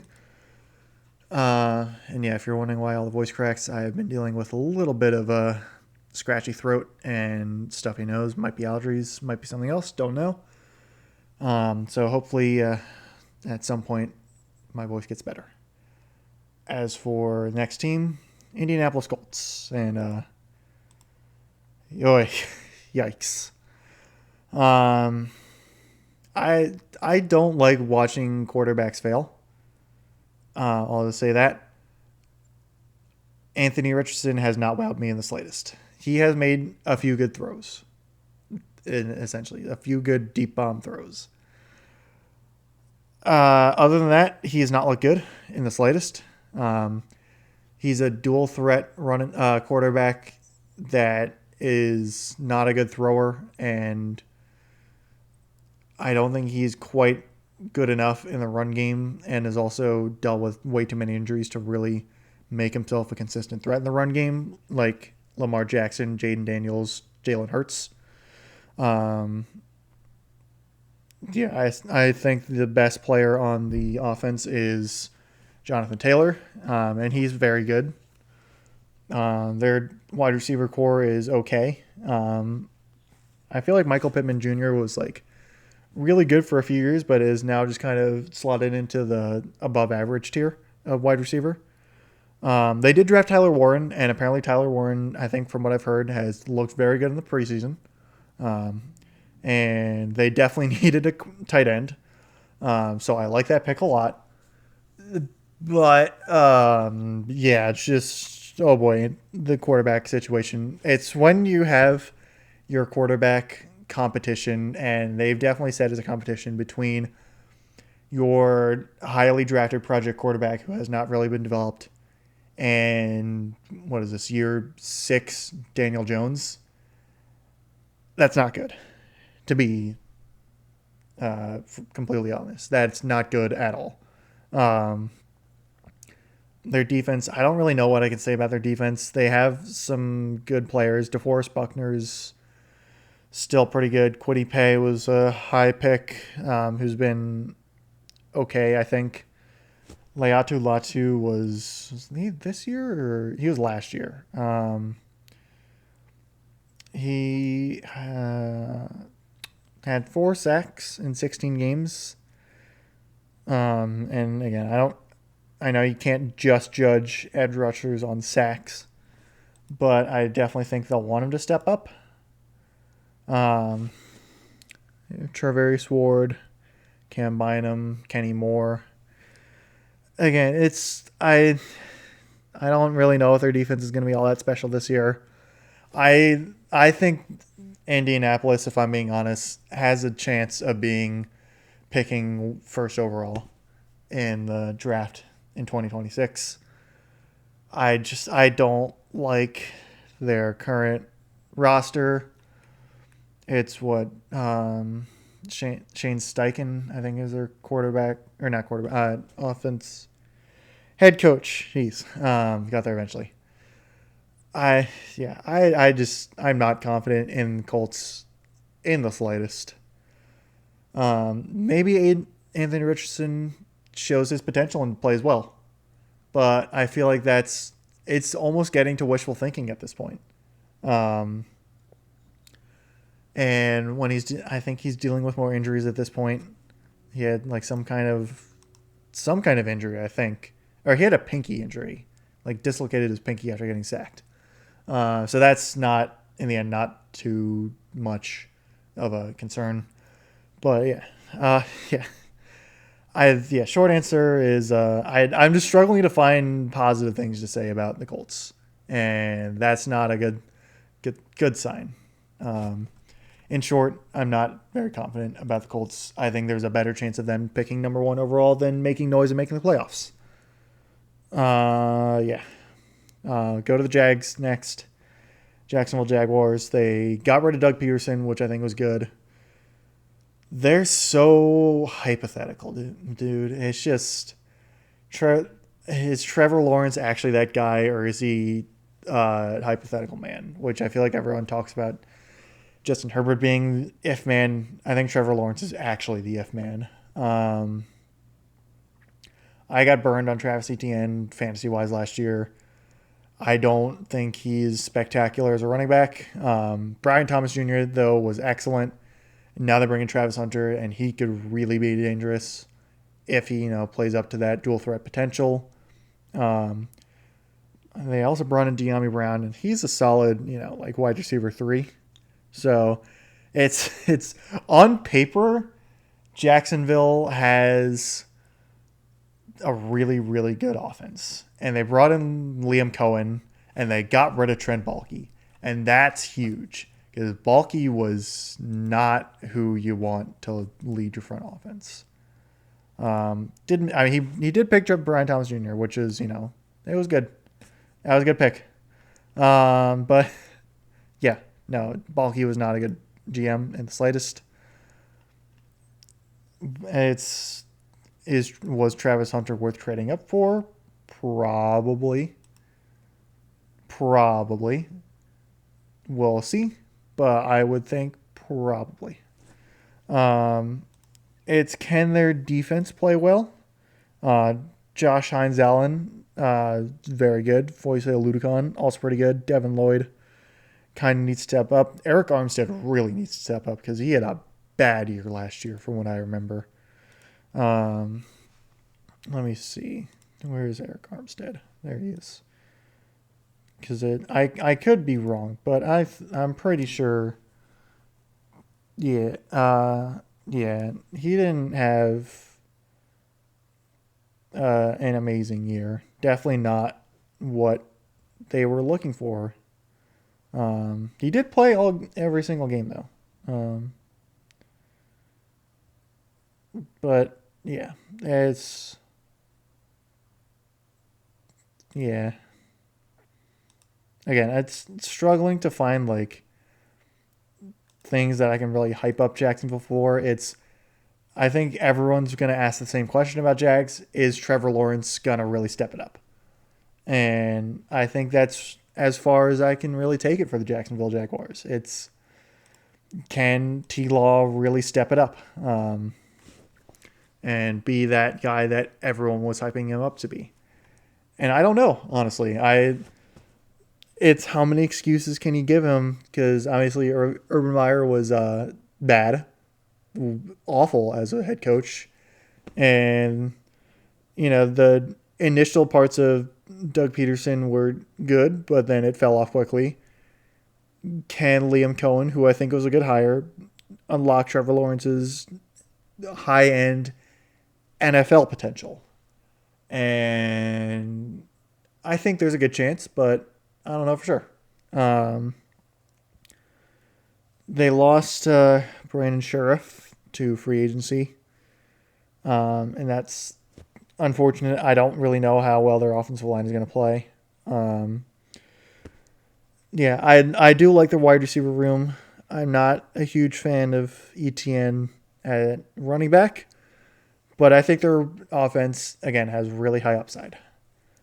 Um, and their defense has a chance to play well, but they really need to, find that groove. So again, I think Jags are one where it's like their floor and ceiling is incredibly far apart. There's a chance they could be picking top five again, but there's also a chance they could win the division and host a playoff game. I would lean more towards the latter. I think if I had to guess, I think the Jags would wind up being a wild card this team this year, but I'm not 100% certain. Yeah, kind of speeding through the AFC South. I feel like they're also just not a division where I'm like super well versed in. Um, yeah. Tennessee Titans being the last one. I think they're pretty simple to talk about in that they're rebuilding. They have a rookie quarterback, number one overall quarterback, which I feel like not a lot of people talk about. Cam Ward played, I think, pretty well. I saw some highlights. He played all right in the preseason. They brought in Calvin Ridley, Tyler Lockett. Was Calvin Ridley on the team last year? He might have been. Yeah, he was on the team last year. But yeah, brought in Tyler Lockett, Van Jefferson. Again, not a like spectacular wide receiver room in the slightest. They did draft Alec Ayomanor. I think that's how you pronounce his last name. And he's like someone that I've seen people on Twitter actually like hype up pretty well, where it's like, watch out for this guy. He could actually be pretty good. I'm not a huge fan of the running back room. Tony Pollard's like a low end running back one. He's not like some guy that I really am expecting to do damage. Their offensive line. So signing Dan Moore, it could go well. It could go well. From looking at it right now, it was a terrible signing. He was not good in Pittsburgh. And having him be your blindside blocker for your young rookie quarterback at his price I think it was 3 years, 84 million was his deal.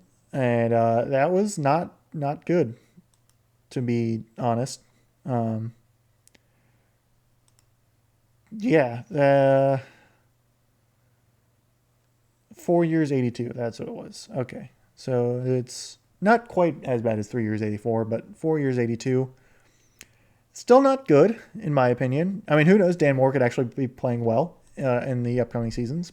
But from everything we've seen, no. To be honest, just no. As for their defense, it's just a lot of really old guys, to be honest.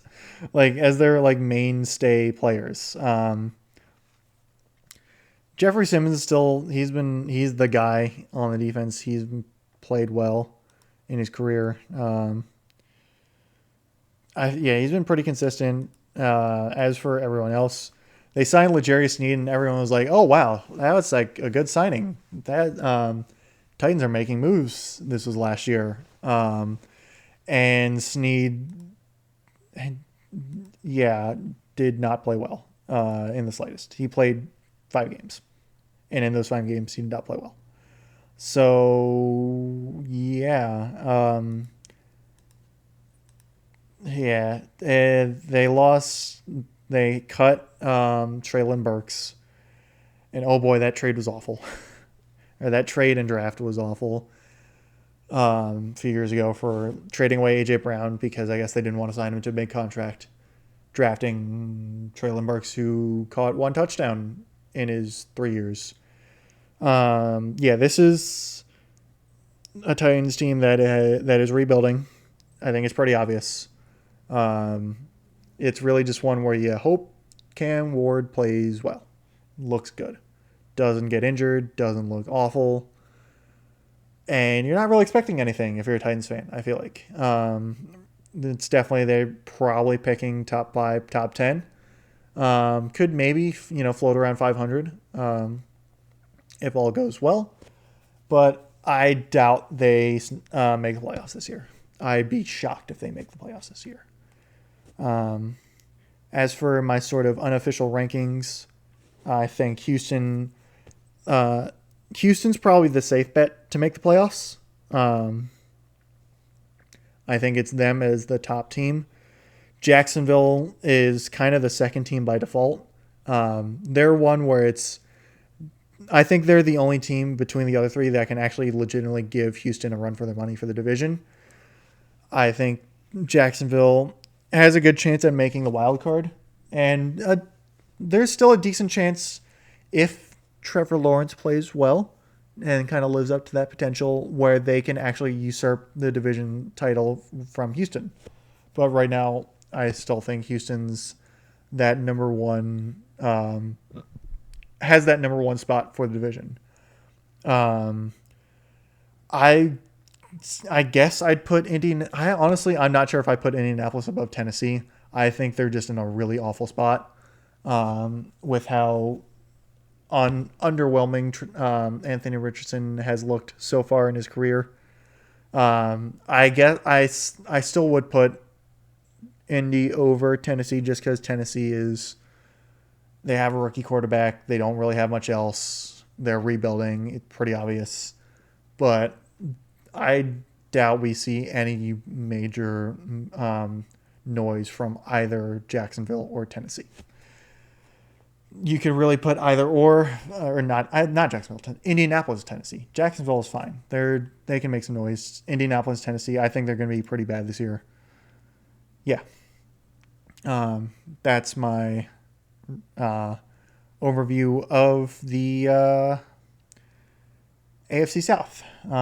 Probably one of the weakest divisions this year, which not really that surprising. With that, we make it to the AFC West.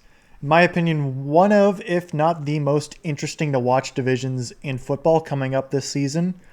All 4 teams made big moves or have retained a lot of guys.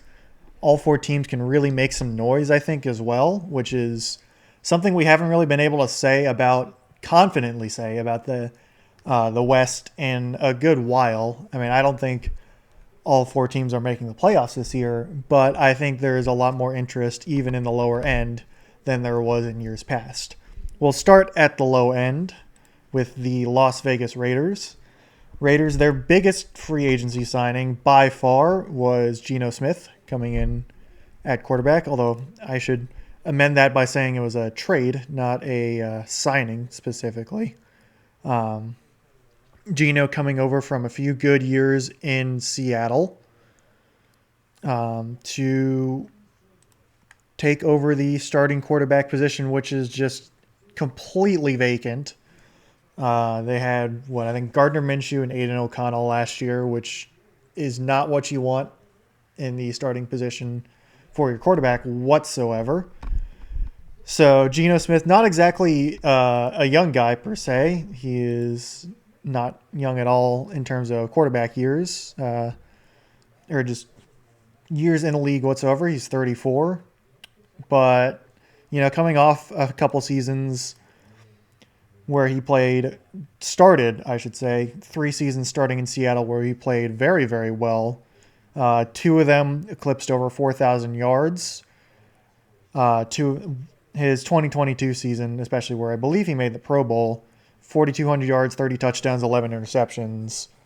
Wasn't quite as solid the years after that, and Seattle was definitely a fringe playoff team, but coming off of a career for Geno Smith that was just dead in the water, was a journeyman backup, was on his 4th team at that point, really resurrected his career late. Kind of what we saw from Ryan Tannehill back in 2019 with the Titans, although Tannehill had only been on his 2nd team at that point. But I also think kind of see a similar trajectory for both of them where they sign on a new team, get thrust in the starting position, perform well in their first year with a good core around them, but not really quite elevate that team to the level that I think either the Titans with Tannehill or the Seahawks with Smith.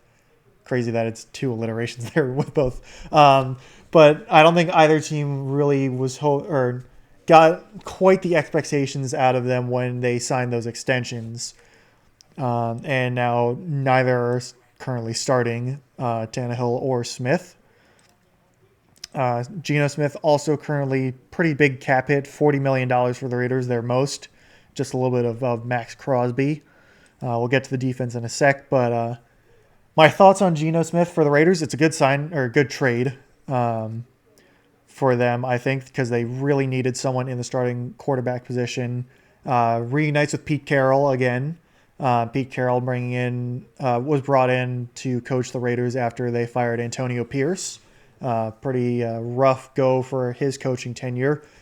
Not quite sure if Pete Carroll is the answer, but I think for where the Raiders are, where they're just kind of pulling a hard reset after just some really, really poor front office years ever since John Gruden resigned after the email scandal, bringing in Josh McDaniels, which was just terrible. Then Antonio Pierce, who did not work out. Worked out sort of for his interim year where he kind of provided stability that was desperately needed, but his first full year of coaching, not as interim but as actual head coach, did not go well in the slightest. That's why they were able to pick Ashton Jeanty 6th overall. I did kind of ramble on, not really discussing about Geno Smith whatsoever, but I don't know if Geno Smith is the guy to really elevate them in the long term, but I think in the short term, he is a good stopgap solution to really kind of right the ship and help let the young guys grow and see what kind of team the Raiders want to be. With that being said, we'll move on to the rest of the offense. And obviously the biggest talk of the town, I think, for the Raiders is drafting Ashton Jeanty out of, I believe, Boise State. I could be wrong. I don't think I'm wrong. Yes, Boise State, 6th overall. Had an excellent college career. Actually kind of insane numbers in college. Some people will say it was not against the best competition, and while they're not entirely wrong, it's still kind of insane, the numbers that he did put up in college.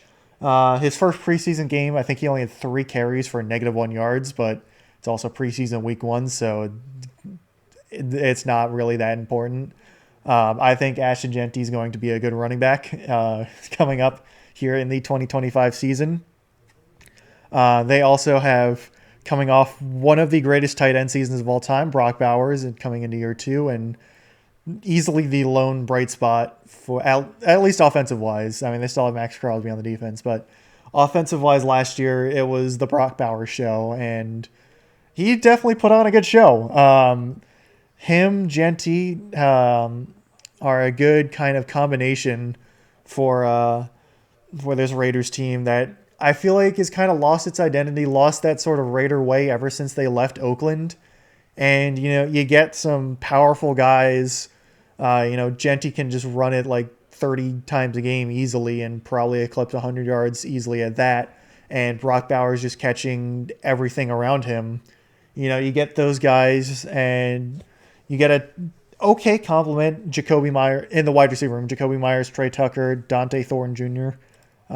Listed currently as the starting three. I think Thornton is a rookie. Jack Besh. I don't know. It's Besh or Beck. It's spelled Beck. I feel like I remember hearing it pronounced Besh, but I could be completely wrong.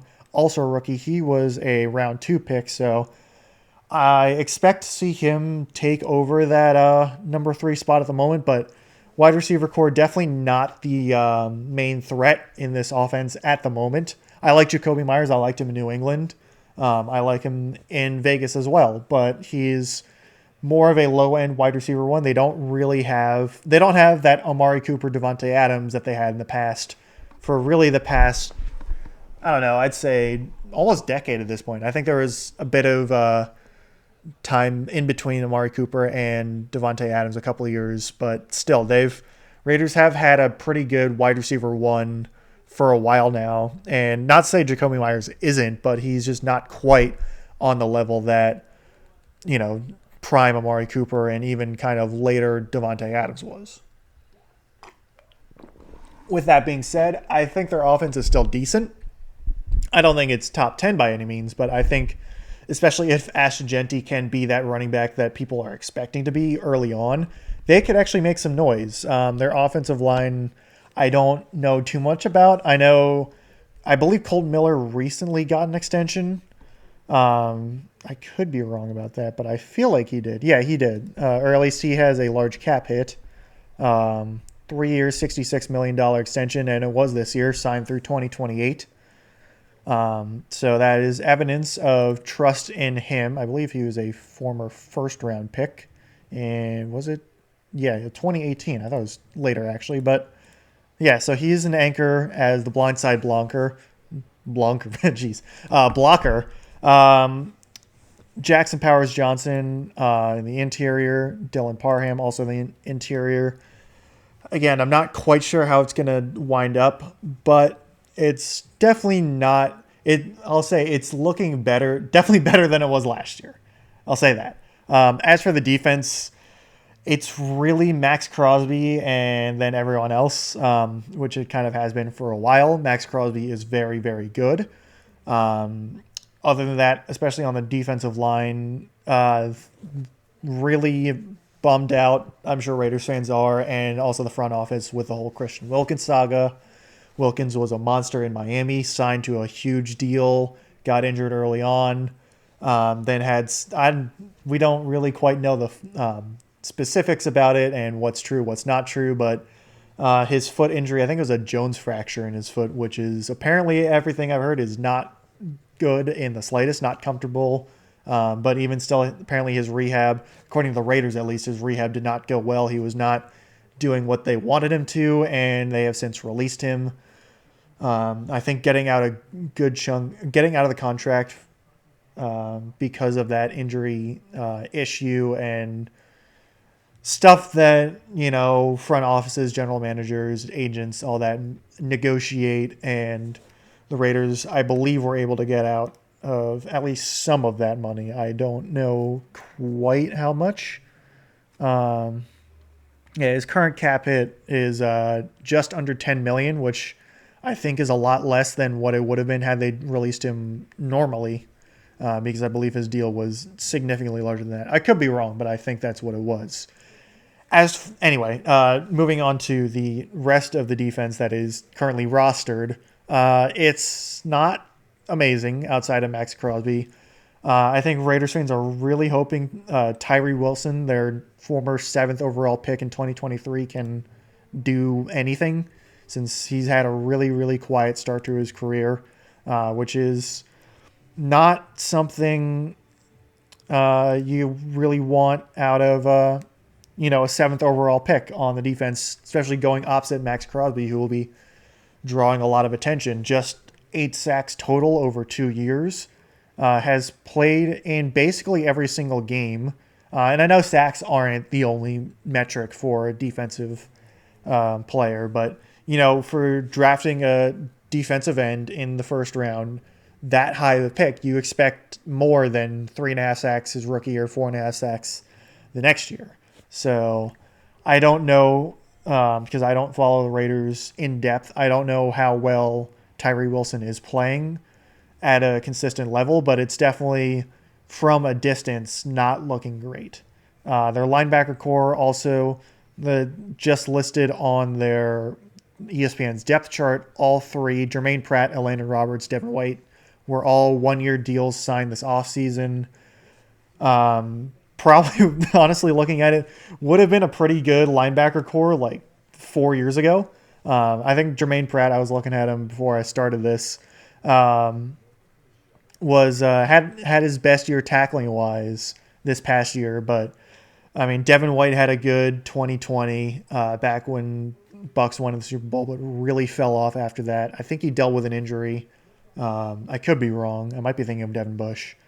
Elandon Roberts also, he's been in the league for a while. I think looks like his 10th year, drafted in 2016. So definitely more of a journeyman coming off 2 years in Pittsburgh. And yeah, it's not really a linebacker core that's going to be turning heads from the looks of things. Neither is the secondary. They brought in Eric Stokes, former first-round pick from Green Bay. Jeremy Chin, just coming off a pretty solid year from the Commanders. Again, nothing. I mean, their Raiders secondary has been pretty poor for a long while.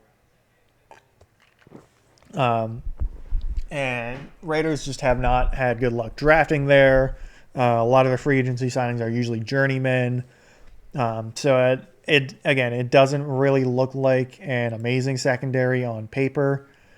Did draft a rookie, Darian Porter, in the third round. He's listed as one of their starting cornerbacks opposite Eric Stokes. So we'll see. Their defense, I don't think, is going to be their highlight this year. I think it's going to be the offense, even though they have Pete Carroll, who is, actually, I don't even know if he's really a defensive-minded coach anymore. Anyway, Raiders, my thoughts overall, since I can't in good faith go in depth about each defensive player, just because I don't know enough. But this is me looking at it from kind of a distance, a football fan who knows a good bit. I like to think, at least. Raiders could be a fun team this year, is my thought. Things could go wrong. Geno Smith could revert back to old Geno Smith, non-Seattle Geno Smith, which I don't really think is going to happen. I think he's still going to play pretty solid. He had that safety valve in Brock Bowers, who's really, really good. And they brought in Ashton Genty out of the draft, who in theory should be really, really, really good. I think the Raiders could be fun this year. I still think they are the weakest team in the AFC West, but I think that's more just because the level of competition they're facing is really, really high. Like, if you were to put the Raiders in the AFC South, I think they have a good chance to win that division just because the AFC South is so weak. But I think their upside is a wild card team. I don't think they're going to win the division just because of the level of competition. But I think they have a chance that they could sneak into a wild card spot if the offense really plays up to standard and the defense just kind of performs as average. But I wouldn't say it's wishful thinking, but it kind of is wishful thinking at this point. But it's also it's sort of a soft rebuild year, I would say, for the Las Vegas Raiders, which is understandable given their recent season where they were picking number 6 overall. Anyway, moving on to the Los Angeles Chargers. Chargers were a playoff team, a one-and-done playoff team again. First year with Jim Harbaugh was definitely an improvement, I think, just kind of looking at it eye test-wise over the Brandon Staley years, which were just rough to watch from watching his coaching. Even if I couldn't tell you the ins and outs, I was never a NFL coach, but just watching how Brandon Staley operated was just a sight to behold in all the wrong ways. So having a more competent head coach in Jim Harbaugh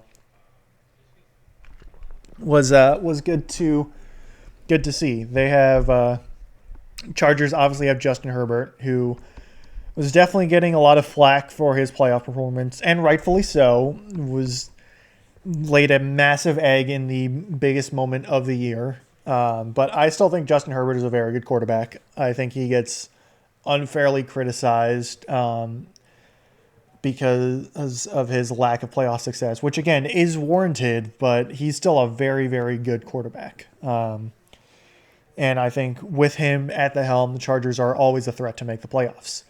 Chargers also bring in Marion Hampton in the first round. Presumably, he is going to be their starting running back.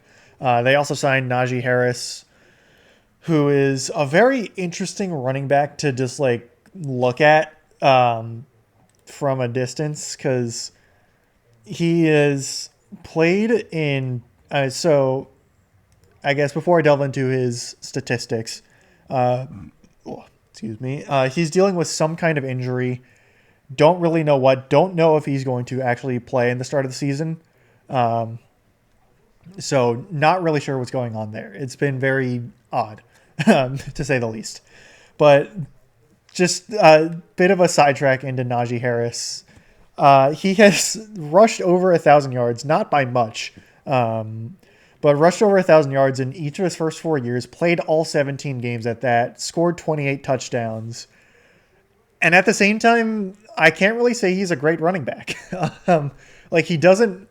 I've followed the Pittsburgh Steelers a little bit just from watching YouTubers and stuff, and like he's not a running back that really wows you. He's averaging. His best average was 4.1 yards per carry in his career, with all of his rushing going on. He's a guy that gets yards and gets touchdowns, but like he just, you don't really get excited watching him from what I can tell. And I don't think the Chargers were bringing him in to be that like bona fide number one running back, at least, especially in the long term, since they drafted Amari Hampton. But yeah, and it's not really an indictment on Najee Harris. I think it's just interesting looking at his career from at least a numbers perspective. Just kind of odd, to say the least, where it's the wow factor, and I feel like the lack of, explosive plays just does not correlate to like the total numbers that he's put up in his career. Anyway, ramble over. Moving on to their wide receiver room, Ladd McConkey is the clear wide receiver one. Really, really came onto the scene. I wouldn't say out of nowhere, because I think he was a second round pick. Either second or third round, I believe. Yeah, he's a second round pick, 34 overall. So it's not like he was like Puka Nacua being found in the depths of the draft. But McConkey really took over that kind of vacant wide receiver one position after Keenan Allen left and Quentin Johnston just kind of flopped. And he took it and ran with it. Definitely a good wide receiver one option. I don't think he's quite in that top 10 wide receiver conversation yet, but still a very, very good opening season. Over 1,000 yards, 7 touchdowns. So, again, good target for Justin Herbert. Quentin Johnston's still there. I think he's dealing with some injury issues so far. I'm sure the Chargers hope he can develop into that first round pick that they drafted him as, but so far it just has not quite looked at it. He definitely had a better year last year than his rookie year. His rookie year was awful. His second year was much better. But that's, again, the bar was so low that much better was not amazing. Let me look at his better year was 700 yards, 8 touchdowns. It wasn't amazing by any stretch, but he could definitely, he's looking to be that wide receiver 2 opposite Ladd McConkey, which is okay, I suppose. They did also bring back Keenan Allen, who I guess he's washed now. I mean, who knows? He could have a resurgence, but did not have a good season for Chicago, although it was also Chicago and they didn't have a good season whatsoever. But I mean, he's not exactly I don't think people are expecting much out of 33-year-old Keenan Allen. But again, he is listed as wide receiver 3, and he can, if he performs at that wide receiver 2, wide receiver 3 level, I think that's fine. He knows the system, or well, he knows LA. I don't know if he hasn't played under Jim Harbaugh yet, but he has a connection with Herbert. And I think it's a lot easier to slot Keenan Allen into Los Angeles than it would be somewhere else. As for the rest of the offense, tight end room's not amazing. Will Dissly is their starting tight end. He was great for like 2 games in 2017 and 2018, or like 2018, 2019. But again, not an amazing tight end room. Their offensive line is really, really going to miss Rashawn Slater going down with a season-ending injury, which is just awful for them. Joe Alt moving over from right to left tackle. Trey Pipkins moving into right tackle. From what I saw, Chargers fans were not really happy to see Trey Pipkins in. Obviously, they're not happy to lose Rashawn Slater, but I don't think Trey Pipkins had a great year last year for them. They bring in Mekhi Becton at guard from Philly, who had a really, really good year in Philly at guard. So that's actually, I think, a pretty good move. We'll see how it goes. But we know Jim Harbaugh likes to fight in the trenches, so it should be interesting. As for their defense, I don't really know what to think of their defense. They lose Joey Bosa. Not that Bosa really had a lot of playing time over the past few years, but I think their best defensive player is still going to be Khalil Mack, who had a pretty good year, actually, this past year for LA, his third year with the Chargers, which is, I don't know, it was his 2023 campaign where he had 17 sacks. This past year wasn't as good, so I was off by a year for Khalil Mack, but I still think he's good. They didn't re-sign Asante Samuel Jr. at cornerback, which I was a little surprised because I feel like he played all right, but I could have also been completely wrong. I guess there could have been a reason. Yeah, I don't quite know what their defense is going to look like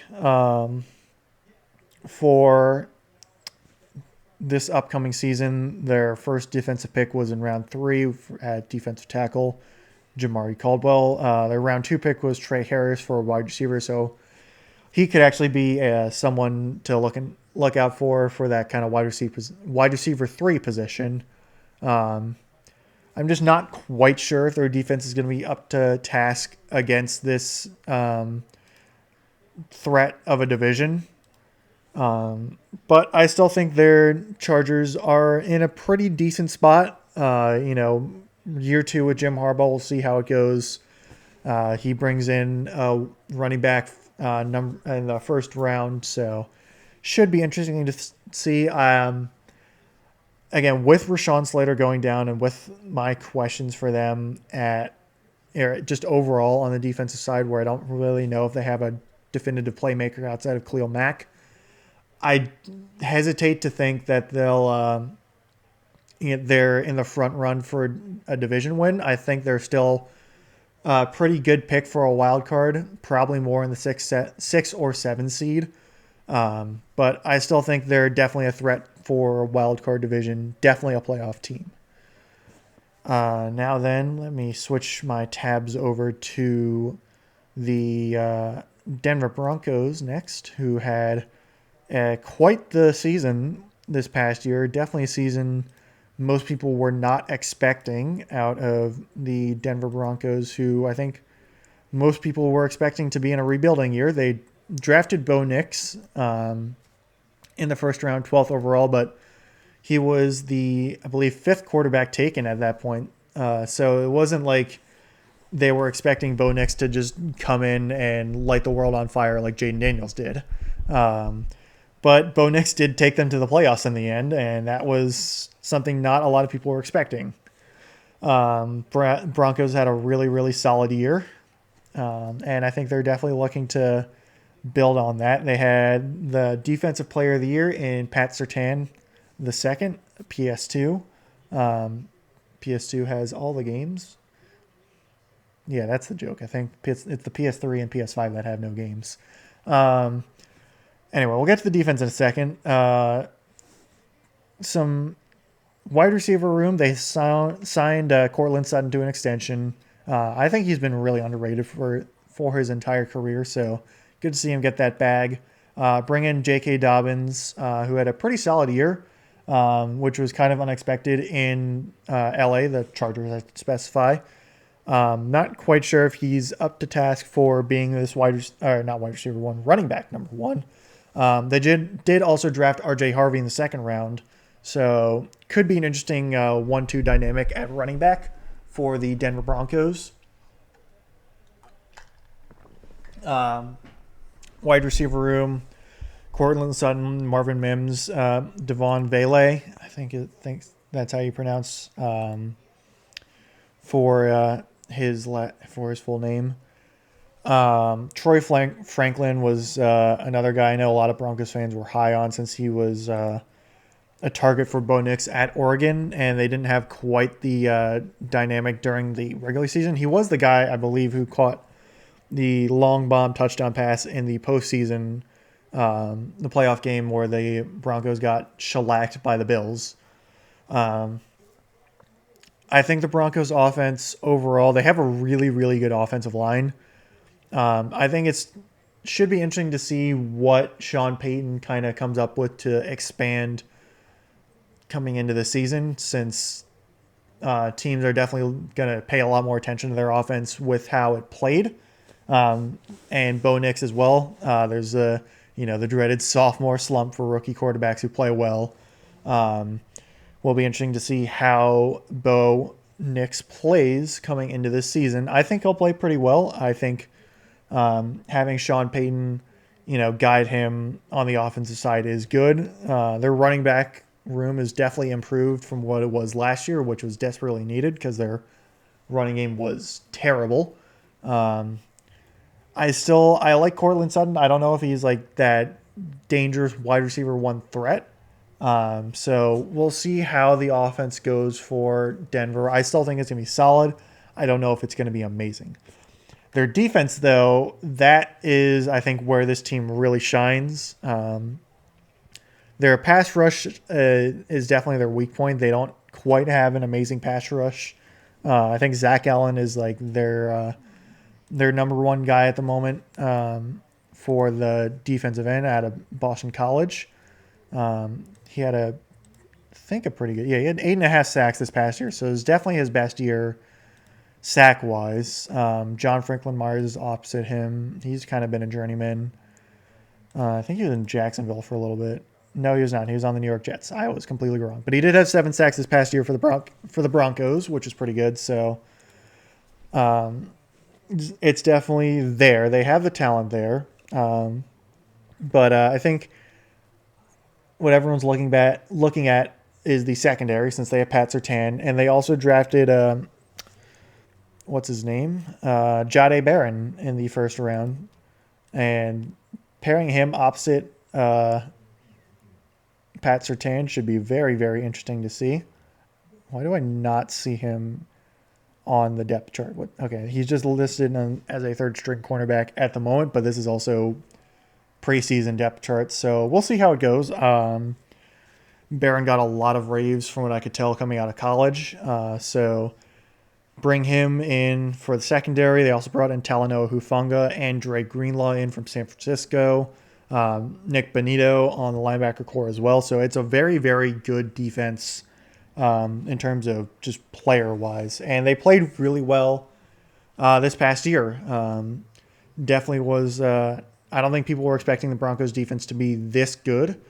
So bringing in a lot more talent is a good move on the Broncos' part. So I think Broncos are going to be a pretty balanced team of probably top 15 offense. I don't know if I would put them in the top 10, but a good, solid offense and a very, very strong defense could make the Broncos a pretty good threat going into the season. I think with the injuries that LA is facing at the moment, I think the Broncos could be that number 2 team in the division when all is said and done. Could potentially be that number 1 team they could win the division potentially. However, as I get to the Kansas City Chiefs, uh, I think it's going to be tough just because the Chiefs have been so consistent. Kansas City coming off, what is it, like 7, 8 years in a row winning the division, coming off their third Super Bowl appearance in a row, did get absolutely demolished in the Super Bowl by the Eagles. And they definitely have not been as impressive as a team, like excitement-wise, over the past few years. Definitely, they're not the same team they were in 2018, 2019, and even in 2020. They're definitely relying a lot more on their defense now than they were before. But we'll see if that changes or if it stays the same going into this year. Obviously, they have Patrick Mahomes. Mahomes, one of, if not the best quarterbacks in the league at the moment. It's probably safe to say he's the best quarterback in the league, even if stats-wise he hasn't quite, been up to it. But it's just he finds ways to win, and it's Patrick Mahomes. You can't really count against him all that much. Chiefs had their big issue this past year was their offensive line. They lose Joe Thuney to free agency, or they might have traded him away. I'm not quite sure. Did they trade him away to the Bears? He went to the Bears. That I do know. Might have just been a free agency loss then, because I don't see a trade listed on Spot Track. But they did draft Josh Simmons. He's got a lot of raves coming out of the draft. I think he got pretty good reviews in that first preseason game.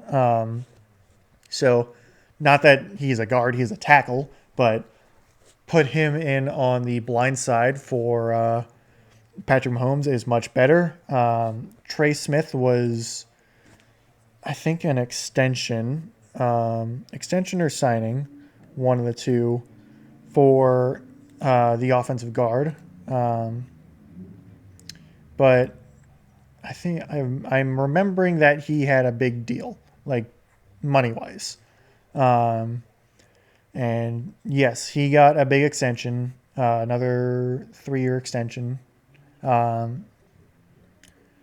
So yeah, he's there. Got an extension. They like him. Creed Humphrey at center. So I think on paper this offensive line is going to be better. Don't know for sure, but I think it's going to be better. As for the rest of the Chiefs' offense, Pacheco at running back, he's good. They brought back Kareem Hunt, which should be interesting. Definitely not the guy he was in 2018, but still a solid running back too. The Chiefs get Rashee Rice back from injury, and it looks like his disciplinary issues will not lead him to losing, or will not lead to a suspension, which is interesting to say the least, given his actions with his reckless driving. I forget if it was reckless or drunk, one of the two. Either way, was not good in the slightest. He's recovering from, I think, an ACL tear, basically getting his leg obliterated by Mahomes after Mahomes threw an interception early on last year. We'll see how he performs coming back. Xavier Worthy coming into year 2, just a blazing speed. We'll see how he develops. Travis Kelce obviously is still Travis Kelce, one of the best tight ends in the game. They got Hollywood Brown, Juju Smith-Schuster as kind of their wide receiver depth. Not exactly wowing anyone there, I'd say. Neither of those guys have really, over the past really like 5 or so years, haven't really shown anything amazing. So it's still an offense that, I don't think is going to suddenly leap back into that 2018, 2019, 2020 form, but it's still going to be just a really pesky offense that just really sticks around in games. As for their defense, still have a lot of pretty good players. Chris Jones still wrecking house in the middle. George Karlaftis, who I think got an extension. I could be wrong. Or they might have. Now that he did get a big extension, 4 years, 88 million. So I wasn't wrong. It's just his cap hit hasn't hit in yet because I think he's on his fifth year option for his rookie deal. He's been pretty solid at the defensive end. I think their first round Felix and Adike Zama. I think they either released him or something happened with him. Or was he? He might be on the Bengals. I'm completely wrong. Give me 1 sec, because I saw something in the news recently, and I think he's on the Chiefs, or at least he was on the Chiefs. Yes, he's on the Chiefs. I wasn't wrong about that, but I think something happened where like he got injured or got benched and like isn't playing. And because I don't see him listed anywhere on the depth chart at the moment. He was a former first-round pick as well. I'm getting sidetracked here. So he got placed on injured reserve recently. That's what it was. I think dating this a little bit that I'm recording the AFC West segment a little while after the first three. But anyway, so he definitely a loss there where they wanted him to develop, but he was definitely not developing, kind of similar to that Tyree Wilson situation. But with that being said, they still have plenty of playmakers on the defense. Trent McDuffie, Nick Bolton, Drew Tranquill, guys that have definitely been threats in the past. And, this Chiefs team's coming off a lot of really close wins. Some would say fluke wins. I would say maybe a little luck, maybe a little skill.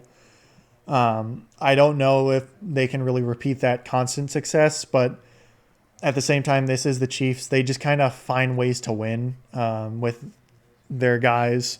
And I think that's kind of what we'll expect to see coming into this season again. I think people have the Chiefs as a lock for the division, which is understandable. But I think this is probably one of the weaker Kansas City Chiefs teams recently. And it's definitely one where this division can be overtaken by the Broncos or the Chargers or even the Raiders if some things go incredibly well for them and things don't go well for the rest of the division. I would still, if I were to bet money, I would still place my money on the Chiefs for winning the division just because they've been so consistent, and it's Patrick Mahomes, it's Travis Kelce, it's Andy Reid, it's Steve Spagnuolo.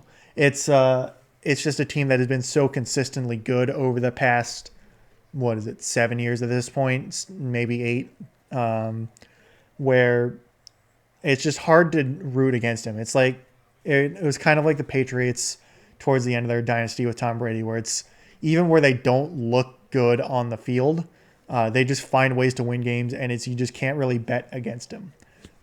So my thoughts for this division overall, I think Kansas City takes the division again, but I think they're not going to be quite as good as they were.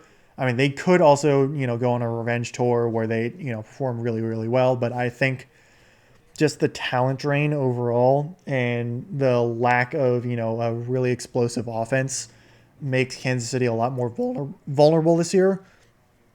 I think the Broncos take a step up and take that number 2 spot in the division, but it's really, really close with the Chargers. I think they're going to be separated by a win or even a half a win when all things are said and done. And then the Raiders after that, I think potentially all 4 of these teams could end up above 500. I think the Raiders are probably going to finish around 500, given all. I don't really know their schedule in depth, but I think just looking at it from afar, I think the Raiders probably are going to finish around 500. Broncos, Chargers probably a few games above 500. Chiefs also probably, my guess, probably around 11, maybe 12 wins, if I were to guess for this division overall. But that is my thoughts on the AFC West and the AFC overall. This episode is going to just be the AFC. The NFC is going to come at a later date. Also, my current plans for the future for upcoming episodes, I'm going to be doing one on Star Wars, specifically the X-Wing Wraith Squadron trilogy of books, as well as the Courtship of Princess Leia novel. So those four together, since I recently got done with all of them, and they're all connected, at least with character-wise. Some of them are connected. So I'm going to go over my thoughts on those because they are very interesting novels. A lot of very interesting lore implications there, or not implications, lore developments there for the extended universe of Star Wars. Another episode that I'm going to be recording very shortly is going to be a play-by-play discussion, or play-by-play and discussion of the Baltimore Orioles, where I'm going to be doing play-by-play of an Orioles-Red Sox game while also talking about the Orioles season, and just anything else that comes to mind during commercial breaks and as the game goes along.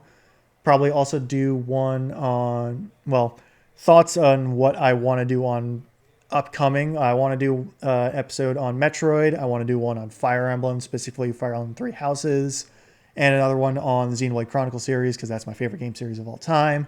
But I don't have anything concrete planned for those three at the moment. But yeah, next episode, depending on how I edit and organize these, this will be first, probably have the NFC discussion after this, then probably Orioles. I might also throw in the Star Wars one before that just to break up the sports flow. But we'll see. But those are my immediate plans at the moment. Thank you for listening, and I hope you tune in again.